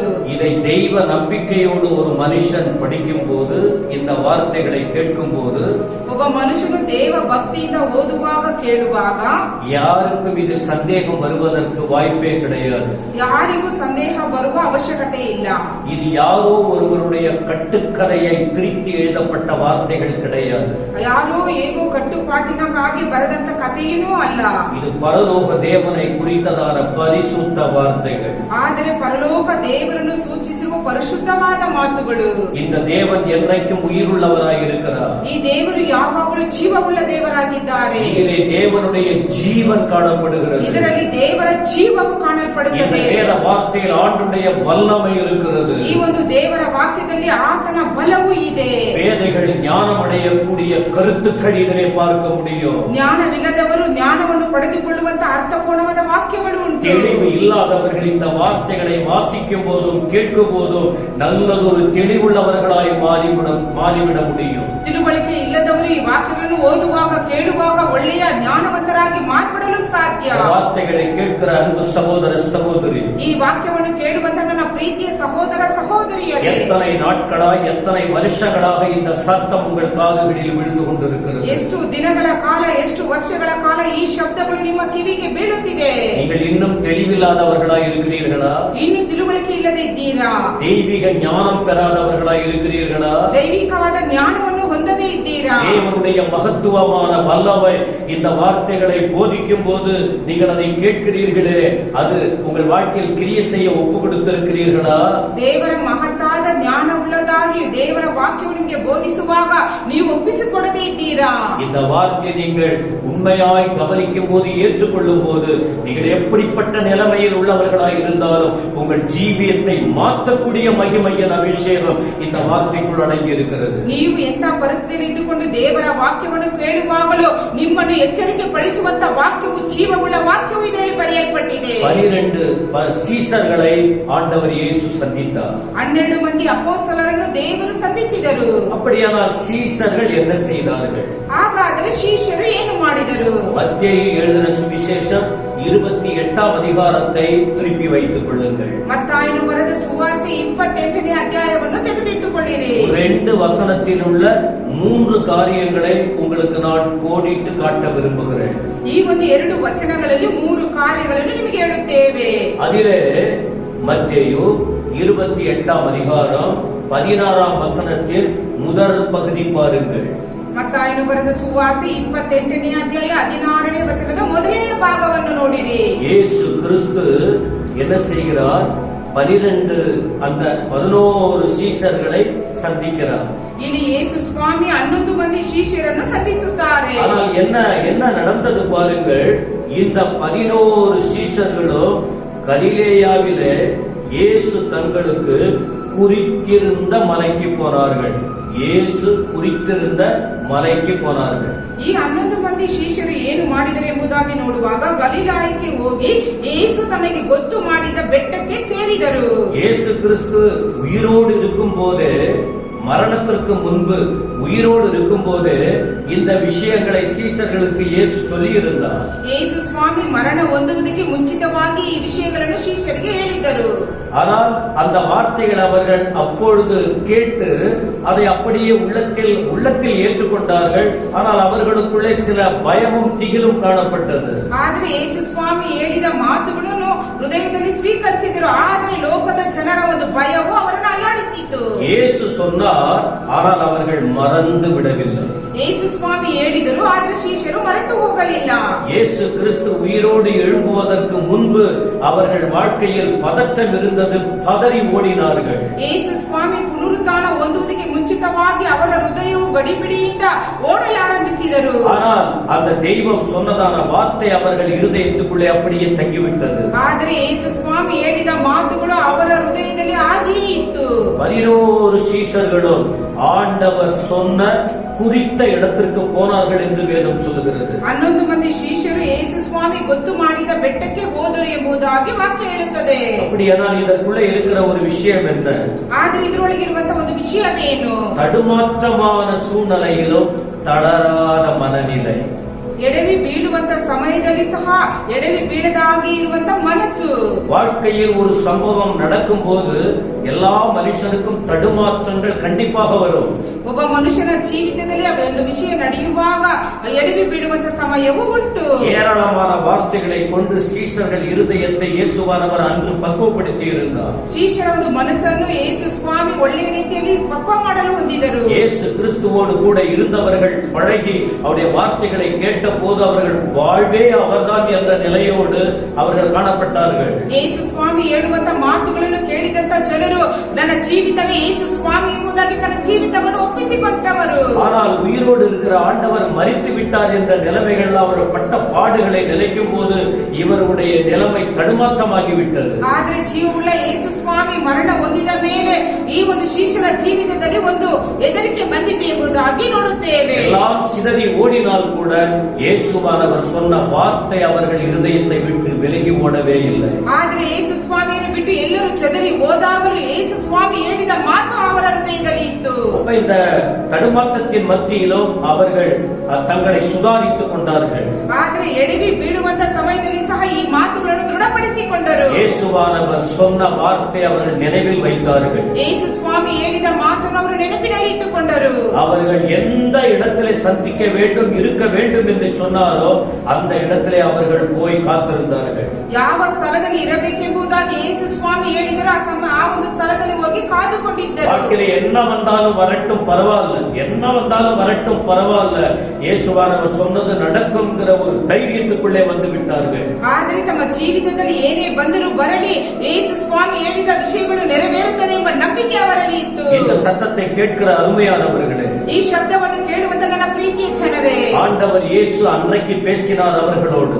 ಯೇಸು ಸ್ವಾಮಿ ಆ ದಿನದಲ್ಲಿ ಅವರೊಟ್ಟಿಗೆ ಮಾತನಾಡಿದರು. இந்த சம்பவத்தின் மூலமாக இன்று உங்களோடு கூட பேசிக் கொண்டிருக்கிறார். ಈ ಒಂದು ವಿಷಯಗಳನ್ನು ಕುರಿತು ನಿಮ್ಮೊಟ್ಟಿಗೆ ಈ ದಿನದಲ್ಲಿ பல ಮಾತನಾಡುತ್ತಿದ್ದಾರೆ. கோணத்தில் பல விதத்தில் ஆண்டவர் தம்முடைய ஊழியர்கள் மூலமாய் உங்களோடு பேசிக் கொண்டிருக்கிறார். ಹಲವು ದೂರದಿಂದ ಹಲವು ಸೇವಕರ ಮುಖಾಂತರವಾಗಿ ನಿಮ್ಮೊಟ್ಟಿಗೆ ಮಾತನಾಡುತ್ತಿದ್ದಾರೆ. வேதத்தை வாசிக்கும் போது அவர் கிருபையாய் பேசி இருக்கிறார். ದೇವರ ವಾಕ್ಯವನ್ನು ಓದುವಾಗ ಕೃಪೆಯಿಂದ ಮಾತನಾಡುತ್ತಾರೆ. இந்த வேத வார்த்தைகளை மற்றவர்கள் பிரசங்கிக்கும் போது உங்களோடு தனிப்பட்ட விதத்தில் இடைப்பட்டு இருக்கிறார். ಈ ವೇದ ವಾಕ್ಯವನ್ನು ಅವರು ಅನುಸರಿಸುವಾಗ ಅನೇಕ ಸಾರಿ ಅನೇಕ ವಿಧದಲ್ಲಿ ನಿಮ್ಮೊಟ್ಟಿಗೆ ಮಾತನಾಡುತ್ತಿದ್ದಾರೆ. எத்தனை வருடங்கள் ஆகிறது கர்த்தருடைய வார்த்தை தொடர்ச்சியாய் உங்களோடு இடைப்பட்டு கொண்டிருக்கிறது.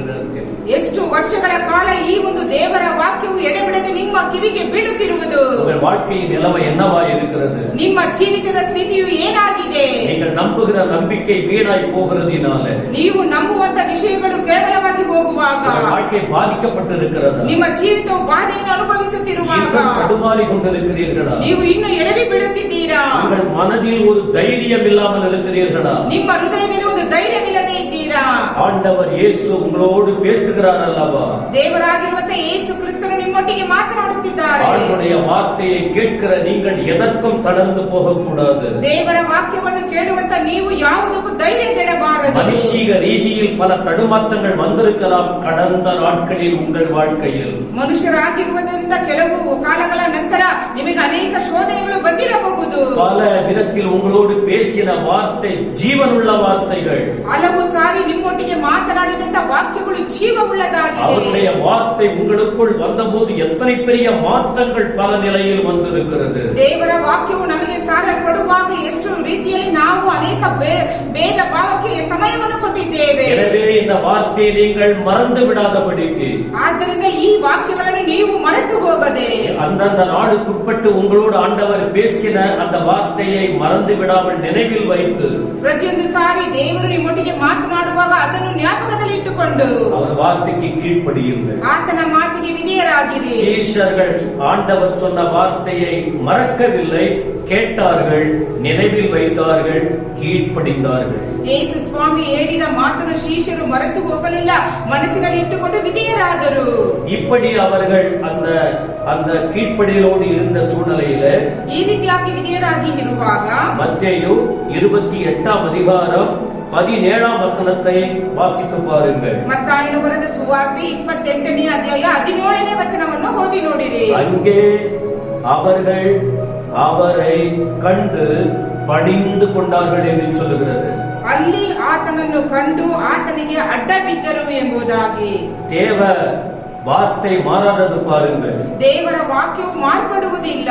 சீஷர்களும் ஆண்டவர் வார்த்தையை மறக்காமல் அப்படியே போய் அந்த மலையிலே தங்கியிருந்தார்கள். ಶಿಷ್ಯರು ದೇವರ ವಾಕ್ಯವನ್ನು ಮರೆತು ಹೋಗದೆ ಅದೇ ರೀತಿಯಲ್ಲಿ ಬೆಟ್ಟದಲ್ಲಿ ಹೋಗಿ ಕಾದುಕೊಂಡಿದ್ದರು. இயேசு கிறிஸ்துவும் சொன்னபடியே அந்த இடத்திற்கு போனார். ಯೇಸು ಸ್ವಾಮಿ ಹೇಳಿದ ಹಾಗೆ ಆ ಸ್ಥಳಕ್ಕೆ ಹೋದರು. இயேசு கிறிஸ்து மரித்து மண்ணுக்கு மண்ணாய் போயிருந்தால் அவர் எப்படி மீண்டும் சீஷர்களை பார்க்க குறித்த இடத்திற்கு போயிருக்க முடியும்? ಯೇಸು ಸ್ವಾಮಿ ಸತ್ತು ಮಣ್ಣಾಗಿ ಹೋಗಿರುವಾಗ ಯಾವ ರೀತಿಯಲ್ಲಿ ಆ ಶಿಷ್ಯರನ್ನು ಕಾಣಲು ಹೋಗಲು ಸಾಧ್ಯ? இந்த இயேசு கிறிஸ்து பொய்யுரையாத தேவன். ಆದರೆ ಯೇಸು ಸ್ವಾಮಿ ಸುಳ್ಳು ಹೇಳುವಂತ ದೇವರಲ್ಲ. அவர் சொன்னால் சொன்னதுதான். ಆತನು ಹೇಳಿದರೆ ಅದೇ ರೀತಿ ನಡೆಯುತ್ತದೆ. அவரே தேவன். ಆದರೆ ಆತನೇ அவர் ದೇವರಾಗಿದ್ದಾನೆ. சொல்ற வார்த்தை தான் நடக்கும். ಆತನು ಹೇಳುವ ಮಾತು ಮಾತ್ರ ನೆರವೇರುತ್ತದೆ. இது நடக்கும் அப்படின்னு சொன்னா அதுதான் நடக்கும். ಇದು ನಡೆಯುತ್ತದೆ ಎಂಬುದಾಗಿ ಹೇಳುವಾಗ ಅದು ನಡೆಯುತ್ತದೆ. இது நடக்காது என்று சொன்னா கண்டிப்பா நடக்காது. ಇದು ನಡೆಯುವುದಿಲ್ಲ ಎಂಬುದಾಗಿ ಹೇಳುವಾಗ ಖಂಡಿತವಾಗಿ இந்த மனித ನಡೆಯುವುದಿಲ್ಲ. ஞானத்தால் மாற்ற முடியாது. ಮನುಷ್ಯರ ಜ್ಞಾನದಿಂದ ಇದನ್ನು ಬದಲಾಯಿಸಲು ಸಾಧ್ಯವಿಲ್ಲ. மனிதர்களின் திட்டங்களால் திறமைகளால் மாற்ற முடியாது. ಮನುಷ್ಯರ ಉದ್ದೇಶದಿಂದ ಜ್ಞಾನದಿಂದ ಅದನ್ನು ಬದಲಾಯಿಸಲು ಸಾಧ್ಯವಿಲ್ಲ. அவர் சொன்னதை செய்கிற தேவன். ಆತನು ಹೇಳಿದನ್ನು ಮಾಡಿ ಮುಗಿಸುವಂತ ದೇವರು. எவ்வளவேனும் பொய் சொல்லாத தேவன் இயேசு. ಯಾವ ರೀತಿಯನ್ನು ಸುಳ್ಳು ಹೇಳುವಂತ ದೇವರಲ್ಲ. நீங்கள் அந்த மலைக்கு போங்கள், நான் அங்கே இருப்பேன் என்று சொன்னார். ನೀವು ಆ ಬೆಟ್ಟಕ್ಕೆ ಹೋಗಿರಿ, ನಾನು ಅಲ್ಲಿ ಇರುತ್ತೇನೆ ಎಂಬುದಾಗಿ ಯೇಸು ಸ್ವಾಮಿ ಹೇಳಿದರು. சொன்னபடியே அந்த இடத்திற்கு போனார். ಹೇಳಿದ ಹಾಗೆಯೇ ಆ ಸ್ಥಳಕ್ಕೆ ಹೋದರು. இந்த சீஷர்கள் அப்படி அந்த இயேசுவை பார்த்தபோது ಆ ಶಿಷ್ಯರು ಯೇಸು ಸ್ವಾಮಿಯನ್ನು ನೋಡುವಾಗ என்ன செய்தார் பாருங்கள். ಏನು ಮಾಡಿದರು ನೋಡಿರಿ. அந்த இயேசுவை பணிந்து கொண்டார்கள். ಆ ಯೇಸು ಸ್ವಾಮಿಗೆ ಅಡ್ಡ ಬಿದ್ದರು. இயேசுவை சிலுவையிலே அடிக்கப்பட்ட அந்த காட்சிகள் தான் அவர்கள் கண்ணு முன்னாலே இருந்தது. ಸಿಲುಬೆಯಲ್ಲಿ ಒಡೆಯಲ್ಪಟ್ಟ ಜಡಿಯಲ್ಪಟ್ಟಂತ ಆ ಒಂದು ದೃಶ್ಯವು ಅವರಿಗೆ ಕಾಣಿಸಲ್ಪಟ್ಟಿತು. ஆனா இப்ப அந்த இயேசுவை அவர்கள் பார்த்தபோது ಆದ್ರೆ ಈಗ ಯೇಸು ಸ್ವಾಮಿಯನ್ನು ನೋಡುವಾಗ வித்தியாசமான முகம், ವ್ಯತ್ಯಾಸವಾದ ಮುಖ, வித்தியாசமான தோற்றம், ವ್ಯತ್ಯಾಸವಾದ ಒಂದು ಕಾರ್ಯ, அவர்களுக்குள்ள ஏதோ ஒரு உணர்வு கடந்து வருகிறது. ಅವರೊಳಗೆ ಯಾವುದೋ ಒಂದು ವಿಧವಾದ ಒಂದು ಉದ್ದೇಶಗಳು ಬರುತ್ತಿದೆ. அந்த இடம் முழுவதும் பிரகாசமாக ಆ இருக்கிறது. ಸ್ಥಳವೆಲ್ಲ ಪ್ರಕಾಶಮಾನವಾಗಿದೆ. 11 சீஷர்களின் இருதயம் இருளாய் மாறி இருக்கிறது. 11 ಮಂದಿ ಶಿಷ್ಯರ ಹೃದಯವು ಕತ್ತಲಾಗಿ ಮಾರ್ಪಟ್ಟಿದೆ. தைரியம் இல்லாமல் இருக்கிறது. ಧೈರ್ಯವಿಲ್ಲದಾಗಿದ್ದಾರೆ. பயத்தோடு இருக்கிறார்கள். ಭಯದಿಂದ ಇದ್ದಾರೆ. பலவீனம் அடைந்திருக்கிறார்கள். ಬಲಹೀನತೆಯನ್ನು ಹೊಂದಿದ್ದಾರೆ. தடுமாறி கொண்டிருக்கிறார்கள். ಎಡವಿ ಬಿದ್ದಿದ್ದಾರೆ. என்ன நடக்க போகிறதோ தெரியலங்கிற குழப்பத்தோடு இருக்கிறார்கள். ಏನು ನಡೆಯುತ್ತದೋ ಎಂಬುದಾಗಿ ಭಯಭ್ರಾಂತರಾಗಿದ್ದಾರೆ. ஆனால் இப்போது ஆண்டவராகிய இயேசுவை சொந்த கண்களால் பார்த்தபோது ಆದ್ರೆ ಈಗ ದೇವರಾಗಿರುವ ಯೇಸು ಕ್ರಿಸ್ತನನ್ನು ತಮ್ಮ ಸ್ವಂತ ಕಣ್ಣುಗಳಿಂದ ஒரு வித்தியாசமான ನೋಡುವಾಗ மகிமை அவர்களை மூடினது. ಒಂದು ವ್ಯತ್ಯಾಸವಾದ ಮಹಿಮೆಯು ಅವರಿಂದ ஒரு வித்தியாசமான ಮುಚ್ಚಲ್ಪಟ್ಟಿತು. பிரசன்னம் அவர்களை ஆட்கொண்டது. ಒಂದು ವ್ಯತ್ಯಾಸವಾದ ಪ್ರಸನ್ನತೆಯು ಅವರನ್ನು ಮುಚ್ಚಲ್ಪಟ್ಟಿತು. அந்த சீஷர்களை கேட்டால் அவர்கள் வாயிலே விவரித்து சொல்ல முடியாது. ಆ ಶಿಷ್ಯರನ್ನು ಕೇಳುವಾಗ ಅವರ ಬಾಯಿಂದ ವಿವರಿಸಲು ಸಾಧ್ಯವಿಲ್ಲ. அந்த நிலைமையை அவர்கள் கண்டபோது ಆ ಒಂದು ಸ್ಥಿತಿಯನ್ನು ಅವರು ಕಂಡಾಗ அப்படியே 11 பேரும் கீழே விழுந்தார்கள். ಹಾಗೆಯೇ ಕೆಳಗೆ 11 ಮಂದಿ ಶಿಷ್ಯರು ಅಡ್ಡ ಬಿದ್ದರು. இயேசுவின் பாதத்தை பிடித்துக் கொண்டார்கள். ಯೇಸು ಸ್ವಾಮಿಯ ಪಾದವನ್ನು ಹಿಡಿದುಕೊಂಡರು. அவரை பணிந்து கொண்டார்கள். ಆತನಿಗೆ ಅಡ್ಡ ಬಿದ್ದರು. நீர் ஜீவனுள்ள தேவன், ನೀವು ಜೀವವುಳ್ಳ ದೇವರು, நீ சொன்னதை செய்கிற தேவன், ನೀವು ಹೇಳಿದನು ಹಾಗೆ ಮಾಡುವಂತ ದೇವರು. உம்முடைய வார்த்தையின் மீது எங்களுக்கு சந்தேகம் எல்லாம் வந்தது.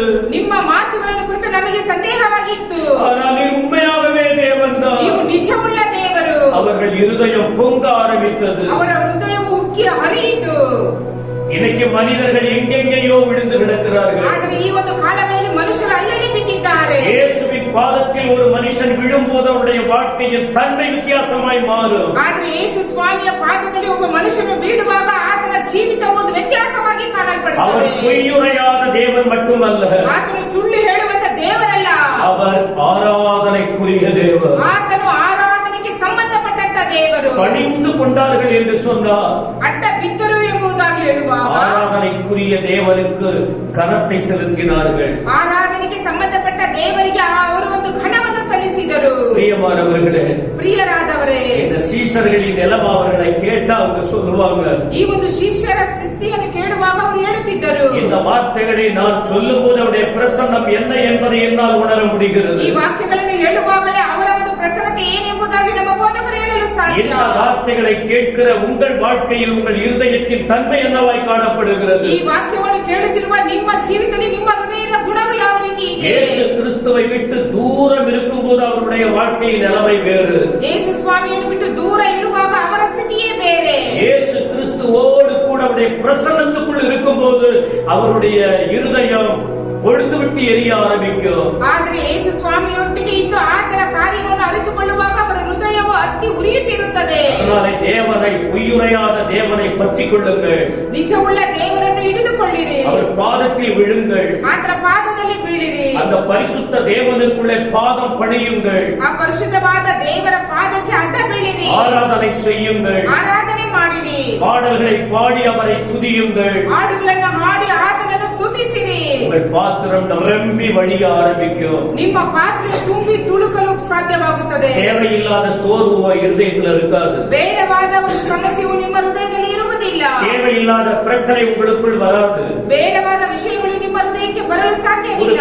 வாழ்க்கை காணப்படாது. ಕಳಕದಿಂದ ತುಂಬಿರುವಂತವರ ಜೀವಿತ ಹಾಗೆ ನಿಮ್ಮ ಜೀವಿತ ಇರುವುದಿಲ್ಲ. இயேசு கிறிஸ்துவின் பிரசன்னத்துக்குள்ளே நீங்கள் இல்லாத பட்சத்தில், ಯೇಸು ಸ್ವಾಮಿಯ ಒಂದು ಐಕ್ಯದಲ್ಲಿ ನೀವು ಇಲ್ಲದೆ ಇರುವಾಗ அத்தனையும் உங்களுக்கு தலைகீழான நிலைமையோடு காணப்படும். ಈ ಎಲ್ಲಾ ಹೇಳಿದಂತ ವಿಷಯಗಳು ತಲೆ ಕೆಳಗಾಗಿ ಮಾರಲ್ಪಡುತ್ತದೆ. ஆனால் தேவனுடைய வார்த்தையை ஏற்றுக்கொண்டு தேவ பிரசன்னத்துக்குள்ளே உங்களை நீங்கள் அப்படியே அர்ப்பணிக்கும் போது, ದೇವರ ವಾಕ್ಯವನ್ನು ಕೇಳಿ ನಿಮ್ಮ ಜೀವಿತವನ್ನು ಅದೇ ರೀತಿಯಲ್ಲಿ ಒಪ್ಪಿಸಿಕೊಡುವಾಗ உங்கள் இருதயம் வித்தியாசமாயிருக்கும். ನಿಮ್ಮ ಹೃದಯ ವ್ಯತ್ಯಾಸವಾಗಿ உங்கள் பார்வை ಕಾಣುತ್ತದೆ. வித்தியாசமாயிருக்கும். ನಿಮ್ಮ ದೃಷ್ಟಿಯು உங்கள் ವ್ಯತ್ಯಾಸವಾಗಿರುತ್ತದೆ. பேச்சு ನಿಮ್ಮ ಮಾತು வித்தியாசமாயிருக்கும். ವ್ಯತ್ಯಾಸವಾಗಿರುತ್ತದೆ. உங்கள் சிந்தனை ನಿಮ್ಮ வித்தியாசமாயிருக்கும். ಚಿಂತನೆ உங்கள் ವ್ಯತ್ಯಾಸವಾಗಿರುತ್ತದೆ. தீர்மானம் ನಿಮ್ಮ வித்தியாசமாயிருக்கும். ತೀರ್ಮಾನವು உங்கள் ವ್ಯತ್ಯಾಸವಾಗಿರುತ್ತದೆ. செயல்பாடுகள் ನಿಮ್ಮ ಕ್ರಿಯೆಗಳು வித்தியாசமாயிருக்கும். ವ್ಯತ್ಯಾಸವಾಗಿರುತ್ತದೆ. உங்கள் வாழ்க்கையின் தன்மையே வித்தியாசமாய் மாறிவிடும். ನಿಮ್ಮ ಜೀವಿತದ ಗುಣಾತಿಶಯಗಳೇ ವ್ಯತ್ಯಾಸವಾಗಿರುತ್ತದೆ. அவர் பொய்யுரையாத தேவன். ಆತನು ಸುಳ್ಳು ಹೇಳುವಂತ ದೇವರಲ್ಲ. அவர் ஆராதனைக்குரிய ಆತನು தேவன். ಆರಾಧನೆಗೆ ಸಂಬಂಧಪಟ್ಟಂತ ದೇವರು. 28ஆம் அதிகாரத்தின் 17ஆம் வசனம், அந்த கடைசி பகுதி பாருங்கள். ಮಾತೇನು ಬರೆದ ಸುವಾರ್ತೆ 28:17ನೇ ವಚನ ಕಡೆಯ ಭಾಗವನ್ನು ನೋಡಿರಿ. இப்படி அவரை பணிந்து கொண்ட நிலையிலே ஜனங்கள், ಹೀಗೆ ಜನರು ಆತನಿಗೆ ಅಡ್ಡ ಬಿದ್ದ ಸ್ಥಿತಿಯಲ್ಲಿ சிலரோ சந்தேகப்பட்டார்கள். சிலரோ சந்தேகப்பட்டார்கள் என்று சொல்லுகிறது. ಆದರೆ ಕೆಲವರು ಸಂದೇಹ ಪಟ್ಟರು ಎಂಬುದಾಗಿ. இது மனுஷனுக்கு ஏற்படுகிற இயல்புதான். ಆದರೆ ಇದು ಮನುಷ್ಯನಿಗೆ ಬರುವಂತ ಒಂದು ಗುಣ. உலகத்தில் வாழ்கிற ஒவ்வொரு மனுஷனுடைய வாழ்க்கையும் ஒரே விதமாய் இருப்பதில்லை. ಲೋಕದಲ್ಲಿ ಜೀವಿಸುವಂತ ಪ್ರತಿಯೊಬ್ಬರ ಜೀವಿತ ಒಂದೇ ರೀತಿಯಲ್ಲಿ ಇರುವುದಿಲ್ಲ. ஆனால் கடைசி வரைக்கும் அதே போல் இருந்து விடவும் கூடாது. ಆದ್ರೆ ಕಡೆಯ ತನಕ ಅದೇ ರೀತಿಯಲ್ಲಿ ಇದ್ದು ಇರಬಾರದು. தெரியாத நேரத்தில் தடுமாற்றம் இருக்கும். ಗೊತ್ತಿಲ್ಲದ ಸಮಯದಲ್ಲಿ ಎಡವಿ ಬೀಳುತ್ತೇವೆ. தெளிவு பெறாத நேரத்தில் குழப்பமாய் இருக்கும். ತಿಳುವಳಿಕೆ ಹೊಂದದೇ ಇರುವಾಗ ಕಳಕ ಉಂಟಾಗುತ್ತದೆ. ஆனால் தெளிவு பெற்ற பிறகு சரியான நிலைக்கு வந்துவிட வேண்டும் ஒவ்வொரு மனிதர்களும். ತಿಳುವಳಿಕೆ ಹೊಂದಿದ ನಂತರ ಪ್ರತಿಯೊಬ್ಬ ಮನುಷ್ಯನು ಸರಿಯಾದ ಸ್ಥಿತಿಗೆ ಬರಬೇಕು. இங்கே சந்தேகம் வந்ததற்கு காரணம் என்ன? ಇಲ್ಲಿ ಸಂದೇಹ ಬಂದಿದ್ದಕ್ಕೆ ಕಾರಣವೇನು? ஆண்டவர் இயேசு உயிரோடு எழுந்த பிறகு தம்மை அவர்களுக்கு வெளிப்படுத்தினார். ಯೇಸು ಸ್ವಾಮಿ ಜೀವಿತನಾಗಿ ಎದ್ದ ಮೇಲೆ ತನ್ನನ್ನು ಆತನಿಗೆ ತೋರ್ಪಡಿಸಿದರು. அந்த நேரத்திலே தோமா என்று சொல்லப்படுகிற ஒரு நபர் அந்த இடத்துல இல்ல, அவர் வேற எங்கே போயிட்டார். ಆದ್ರೆ ಆ ಒಂದು ಸಮಯದಲ್ಲಿ ತೋಮ ಎಂಬುದಾಗಿ ಹೇಳುವಂತ ಶಿಷ್ಯರಲ್ಲಿ ಇಲ್ಲ, ಬೇರೆ ಕಡೆಯಲ್ಲ ಹೋಗಿದ್ದರು. 11 பேர் இருக்க வேண்டிய இடத்துலதான் இன்னொரு ஆளும் எல்லாரும் சேர்ந்து ஒரு இடத்துலதான் இருக்கணும். ಎಲ್ಲಾ ಜನರು ಇರುವಾಗ ಎಲ್ಲರೂ ಅಲ್ಲಿ ಇರಬೇಕು. ஆனா ஒருவர் மட்டும் தனி வழி போட்டுக்கிட்டு போயிட்டாரு. ಆದ್ರೆ ಒಬ್ಬ ಮನುಷ್ಯನು ಮಾತ್ರ ಬೇರೆ ಮಾರ್ಗವನ್ನು ಹಿಡಿದು ಹೋಗಿದ್ದರು. அதனாலதான் குழப்பம் வந்தது. ಆದ್ದರಿಂದ ಅಲ್ಲಿ ಕಳವಳ ಬಂದಿತ್ತು. 10 பேருக்கு இல்லாத காரியம் ஒரு நபருக்கு வந்து போச்சு. ಆದ್ರೆ 10 ಜನಕ್ಕೆ ಇದ್ದಂತ ಕಾರ್ಯವು ಆ ಮನುಷ್ಯನಿಗೆ ಇರಲಿಲ್ಲ. 8 நாள் வரைக்கும் அந்த இடத்துல இல்ல, அவ்வளவுதான். 8 ದಿನಗಳ ಕಾಲ ಮಾತ್ರ ಆತನಲ್ಲಿ ಇಲ್ಲ. அதன் பிறகு இந்த சந்தேகப்பட்ட நபர் ஆண்டவர் யாரும் போய் சொல்லல. இந்த தோமா சந்தேகப்பட்டுட்டான ஆண்டவர்கிட்ட யாரும் போய் சொல்லல. ಆದ್ರೆ ತೋಮನು ಸಂದೇಹ ಪಟ್ಟನು ಎಂಬುದಾಗಿ ಯೇಸು ಸ್ವಾಮಿ ಬಳಿಗೆ ಯಾರು ಹೋಗಿ ಹೇಳಲಿಲ್ಲ. ஆண்டவருக்கு எல்லாமே தெரியும். ಆದ್ರೆ ದೇವರಿಗೆ ಎಲ್ಲವೂ ಗೊತ್ತು. யாருக்கு விசுவாசம் இருக்கு அவருக்கு தெரியும். ಯಾರಿಗೆ ನಂಬಿಕೆ ಇದೆಯೋ ಆತನಿಗೆ ಗೊತ್ತು. யாருக்கு அவிசுவாசம் அவிசுவாசம் இருக்கு அவருக்கு தெரியும். ಯಾರಿಗೆ ಅಪನಂಬಿಕೆ ಇದೆಯೋ ಅದು ಗೊತ್ತು. யார் பக்தியா வாழுறாங்க அவருக்கு தெரியும். ಯಾರು ಭಕ್ತಿಯಿಂದ ಇದ್ದಾರೋ ಆತನಿಗೆ ಗೊತ್ತು. யார் பாவத்துல இருக்காங்க அவருக்கு தெரியும். ಯಾರು ಪಾಪದಲ್ಲಿ ಇದ್ದಾರೋ ಅದು ಗೊತ್ತು. யார் பலமா இருக்காங்க அவருக்கு தெரியும். ಯಾರು ಬಲವಾಗಿದ್ದಾರೋ ಅದು ಗೊತ್ತು. யார் பலவீனமா இருக்காங்க அவருக்கு தெரியும். ಯಾರು ಬಲಹೀನತೆಯಲ್ಲಿ ಇದ್ದಾರೋ ಅದು ಅವರಿಗೆ ಗೊತ್ತು. யார் நல்ல சிந்தனையோடு இருக்காங்க அவருக்கு தெரியும். ಯಾರು ಒಳ್ಳೆಯ ಚಿಂತನೆಯಿಂದ ಇದ್ದಾರೋ ಅದು ಗೊತ್ತು. யார் கெட்ட சிந்தனையோடு இருக்காங்க எல்லாமே அவருக்கு தெரியும். ಕೆಟ್ಟ ಸ್ವಭಾವದವರು ಇರುವವರು ಆತನಿಗೆ ಗೊತ್ತು. ஏன்னா அவர் உயிருள்ள தேவன். ಯಾಕೆಂದ್ರೆ ಆತನು ಜೀವವುಳ್ಳ ದೇವರು. அவர் உயிர்த்தெழுந்த தேவன். ಆತನು ಪುನರುತ್ಥಾನ ಹೊಂದಿದ ದೇವರು. அவர் பார்க்கிற தேவன். ಆತನು ನೋಡುವಂತ ದೇವರು. அவர் பேசுகிற தேவன். ಆತನು ಮಾತನಾಡುವಂತ ದೇವರು. மனிதர்களை படைத்த தேவன். ಮನುಷ್ಯರನ್ನು ಉಂಟು ಮಾಡಿದಂತ ದೇವರು. எல்லாமே அவருக்கு தெரியும். ಎಲ್ಲವೂ ಆತನಿಗೆ ಗೊತ್ತು.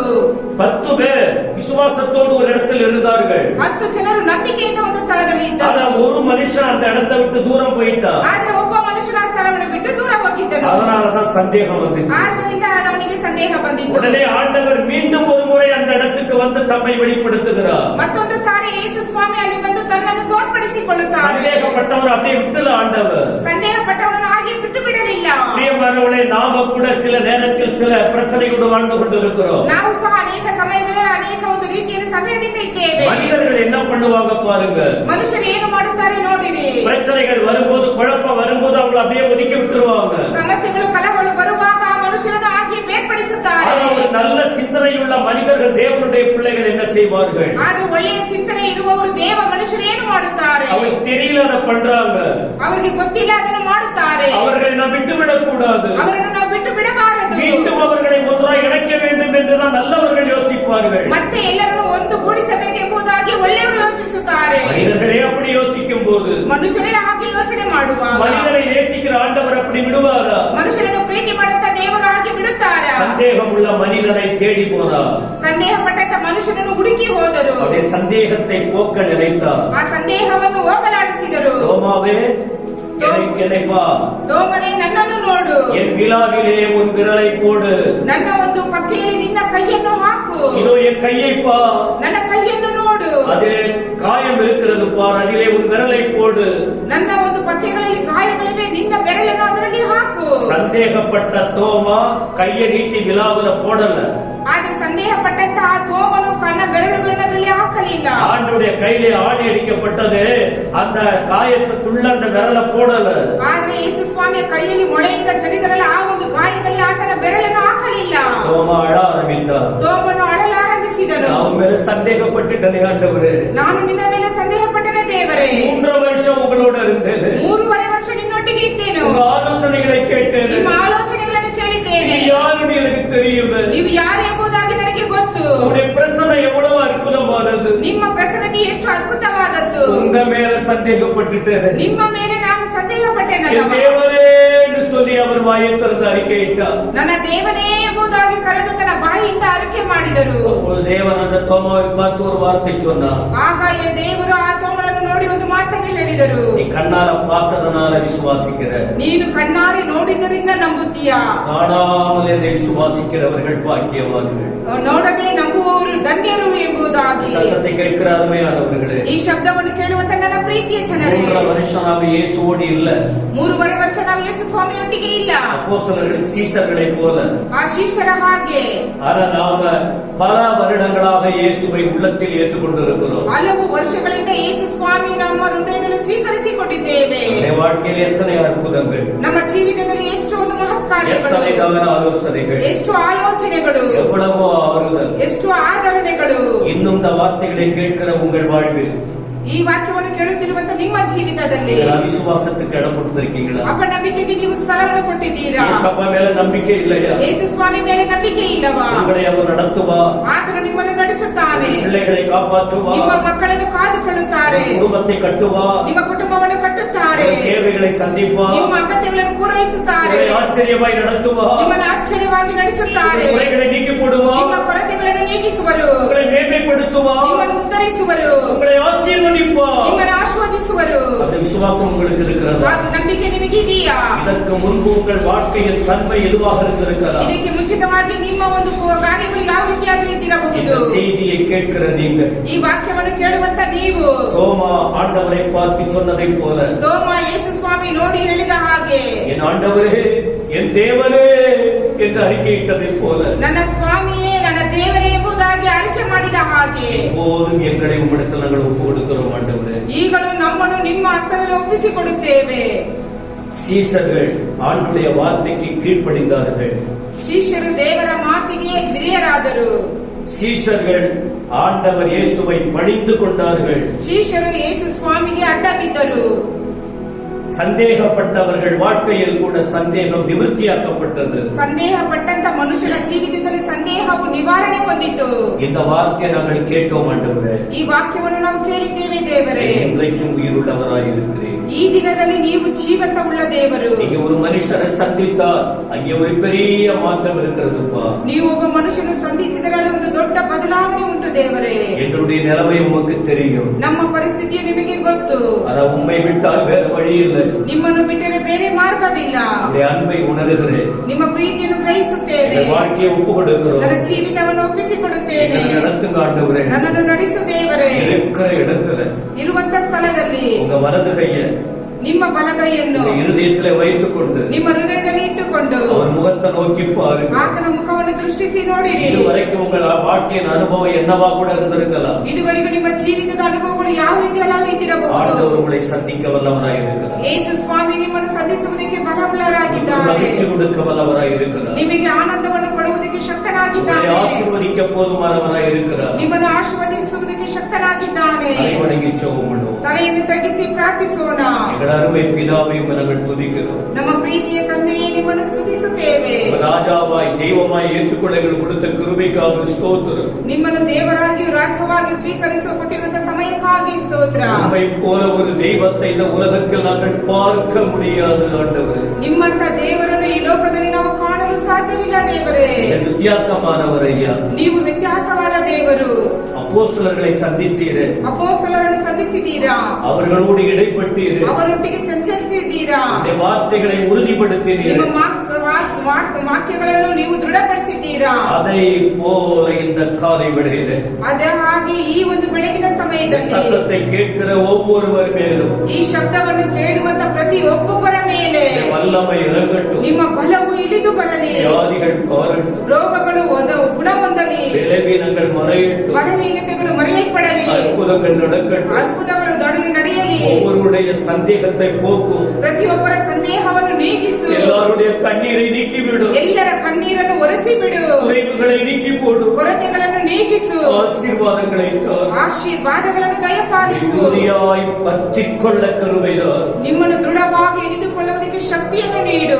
எங்கள் மாநிலத்தை ஆசீர்வதிக்க. ನಮ್ಮ ರಾಜ್ಯವನ್ನು ಆಶೀರ್ವಾದ ಮಾಡಿರಿ. எங்கள் தேசத்தை ஆசீர்வதிக்க. ನಮ್ಮ ದೇಶವನ್ನು ಆಶೀರ್ವಾದ ಮಾಡಿರಿ. உலகத்தை ஆசீர்வதிக்க ஆண்டவரே. ಪ್ರಪಂಚವನ್ನು ಆಶೀರ್ವಾದ ಮಾಡಿರಿ. நோயினால் பாதிக்கப்பட்ட ஒவ்வொருவருக்கும் இறங்குங்க ஆண்டவரே. ರೋಗದಲ್ಲಿ ಬಿದ್ದಿರುವಂತ ಪ್ರತಿಯೊಬ್ಬೊಬ್ಬರಿಗೆ ನೀವು ಸಂತೈಸಿರಿ. நாளுக்கு நாள் உயிர் சேதங்கள் வந்து கொண்டிருக்கிறது. ದಿನ ದಿನಕ್ಕೆ ಆ ಒಂದು ಪ್ರಾಣ ಒಂದು ಕಾರ್ಯವು ಹೆಚ್ಚಾಗುತ್ತಿದೆ. தயவு செய்து ஒரு அற்புதங்களை செய்யும். ದಯವಿಟ್ಟು ಒಂದು ಅದ್ಭುತವನ್ನು ನನ್ನ ದೇಶದ ஒரு ஒரு ಜನರಿಗೆ ஆத்மாவை நீ விரும்புகிறீரல்லவா. ಪ್ರತಿಯೊಂದು ಆತ್ಮಗಳನ್ನು ನೀವು ಬಯಸುವಂತ ದೇವರು. ஒருவரும் கெட்டு போவது உமக்கு சித்தமில்லை ஆண்டவரே. ಪ್ರತಿಯೊಬ್ಬರು ಕೆಟ್ಟು ಹೋಗುವುದು ನಿಮ್ಮ ಚಿತ್ತವಲ್ಲ.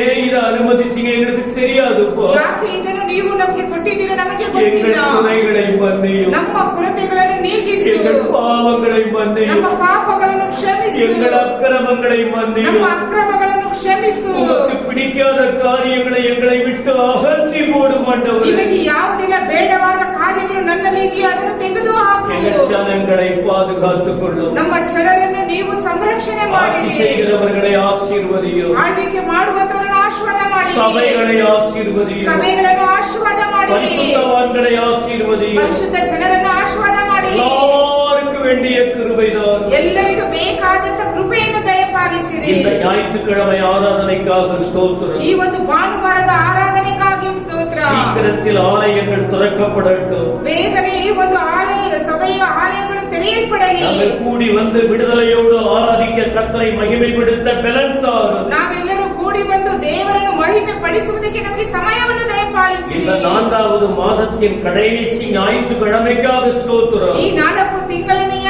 ಒಂದು 4ನೆಯ ವಾರಕ್ಕಾಗಿ ನಿಮಗೆ ಸ್ತೋತ್ರ. வரக்கூடிய மாதங்களின் நன்மைக்காக எங்களை ஆயத்தப்படுத்தும். ಬರುವಂತ ತಿಂಗಳಿನ ಒಂದು ಒಳ್ಳೆಯ ಕಾರ್ಯಕ್ಕಾಗಿ ನಮ್ಮನ್ನು ಸಿದ್ಧಪಡಿಸು. துவக்கம் முதல் இதுவரைக்கும் எங்களோடு இருந்தீரே, உமக்கு நன்றி ஆண்டவரே. ಪ್ರಾರಂಭದಿಂದ ಅಂತ್ಯದವರೆಗೂ ನೀವು ಇದ್ದದಕ್ಕಾಗಿ ನಿಮಗೆ ಸ್ತೋತ್ರ. எல்லாரையும் ஆசீர்வதியும், ಎಲ್ಲರನ್ನು ಆಶೀರ್ವಾದ ಮಾಡಿರಿ. இயேசு கிறிஸ்துவின் நாமத்தில் ஜெபம் கேளும் பிதாவே. ಯೇಸು ಕ್ರಿಸ್ತನ ನಮ್ಮ ಪ್ರಾರ್ಥನೆಯನ್ನು ಕೇಳಿರಿ ನಮ್ಮ ಒಳ್ಳೆಯ ದೇವರೇ. நம்முடைய கர்த்தராகிய இருக்கிற இயேசு கிறிஸ்துவின் கிருபை, பிதாவாகிய தேவனுடைய அன்பு, தூய ஆவியானவருடைய வழிநடத்துதல், ஆசீர்வாதம் எல்லாரோடு கூட கர்த்தர் இயேசு வருகிற வரைக்கும் நிலைத்திருப்பதாக. ஆமென். என் ஆத்துமாவே கர்த்தரை ஸ்தோத்திரி, முழு உலகமே பரிசுத்த நாமத்தை ஸ்தோத்திரி. என் ஆத்துமாவே கர்த்தரை ஸ்தோத்திரி, அவர் செய்த சகல உபகாரங்களையும் மறவாதே. ஆமென், ஆமென். கர்த்தர் உங்கள் ஒவ்வொருவரையும் ஆசீர்வதிப்பாராக. தேவ சமாதானம் உங்களோடு நிலைத்திருப்பதாக.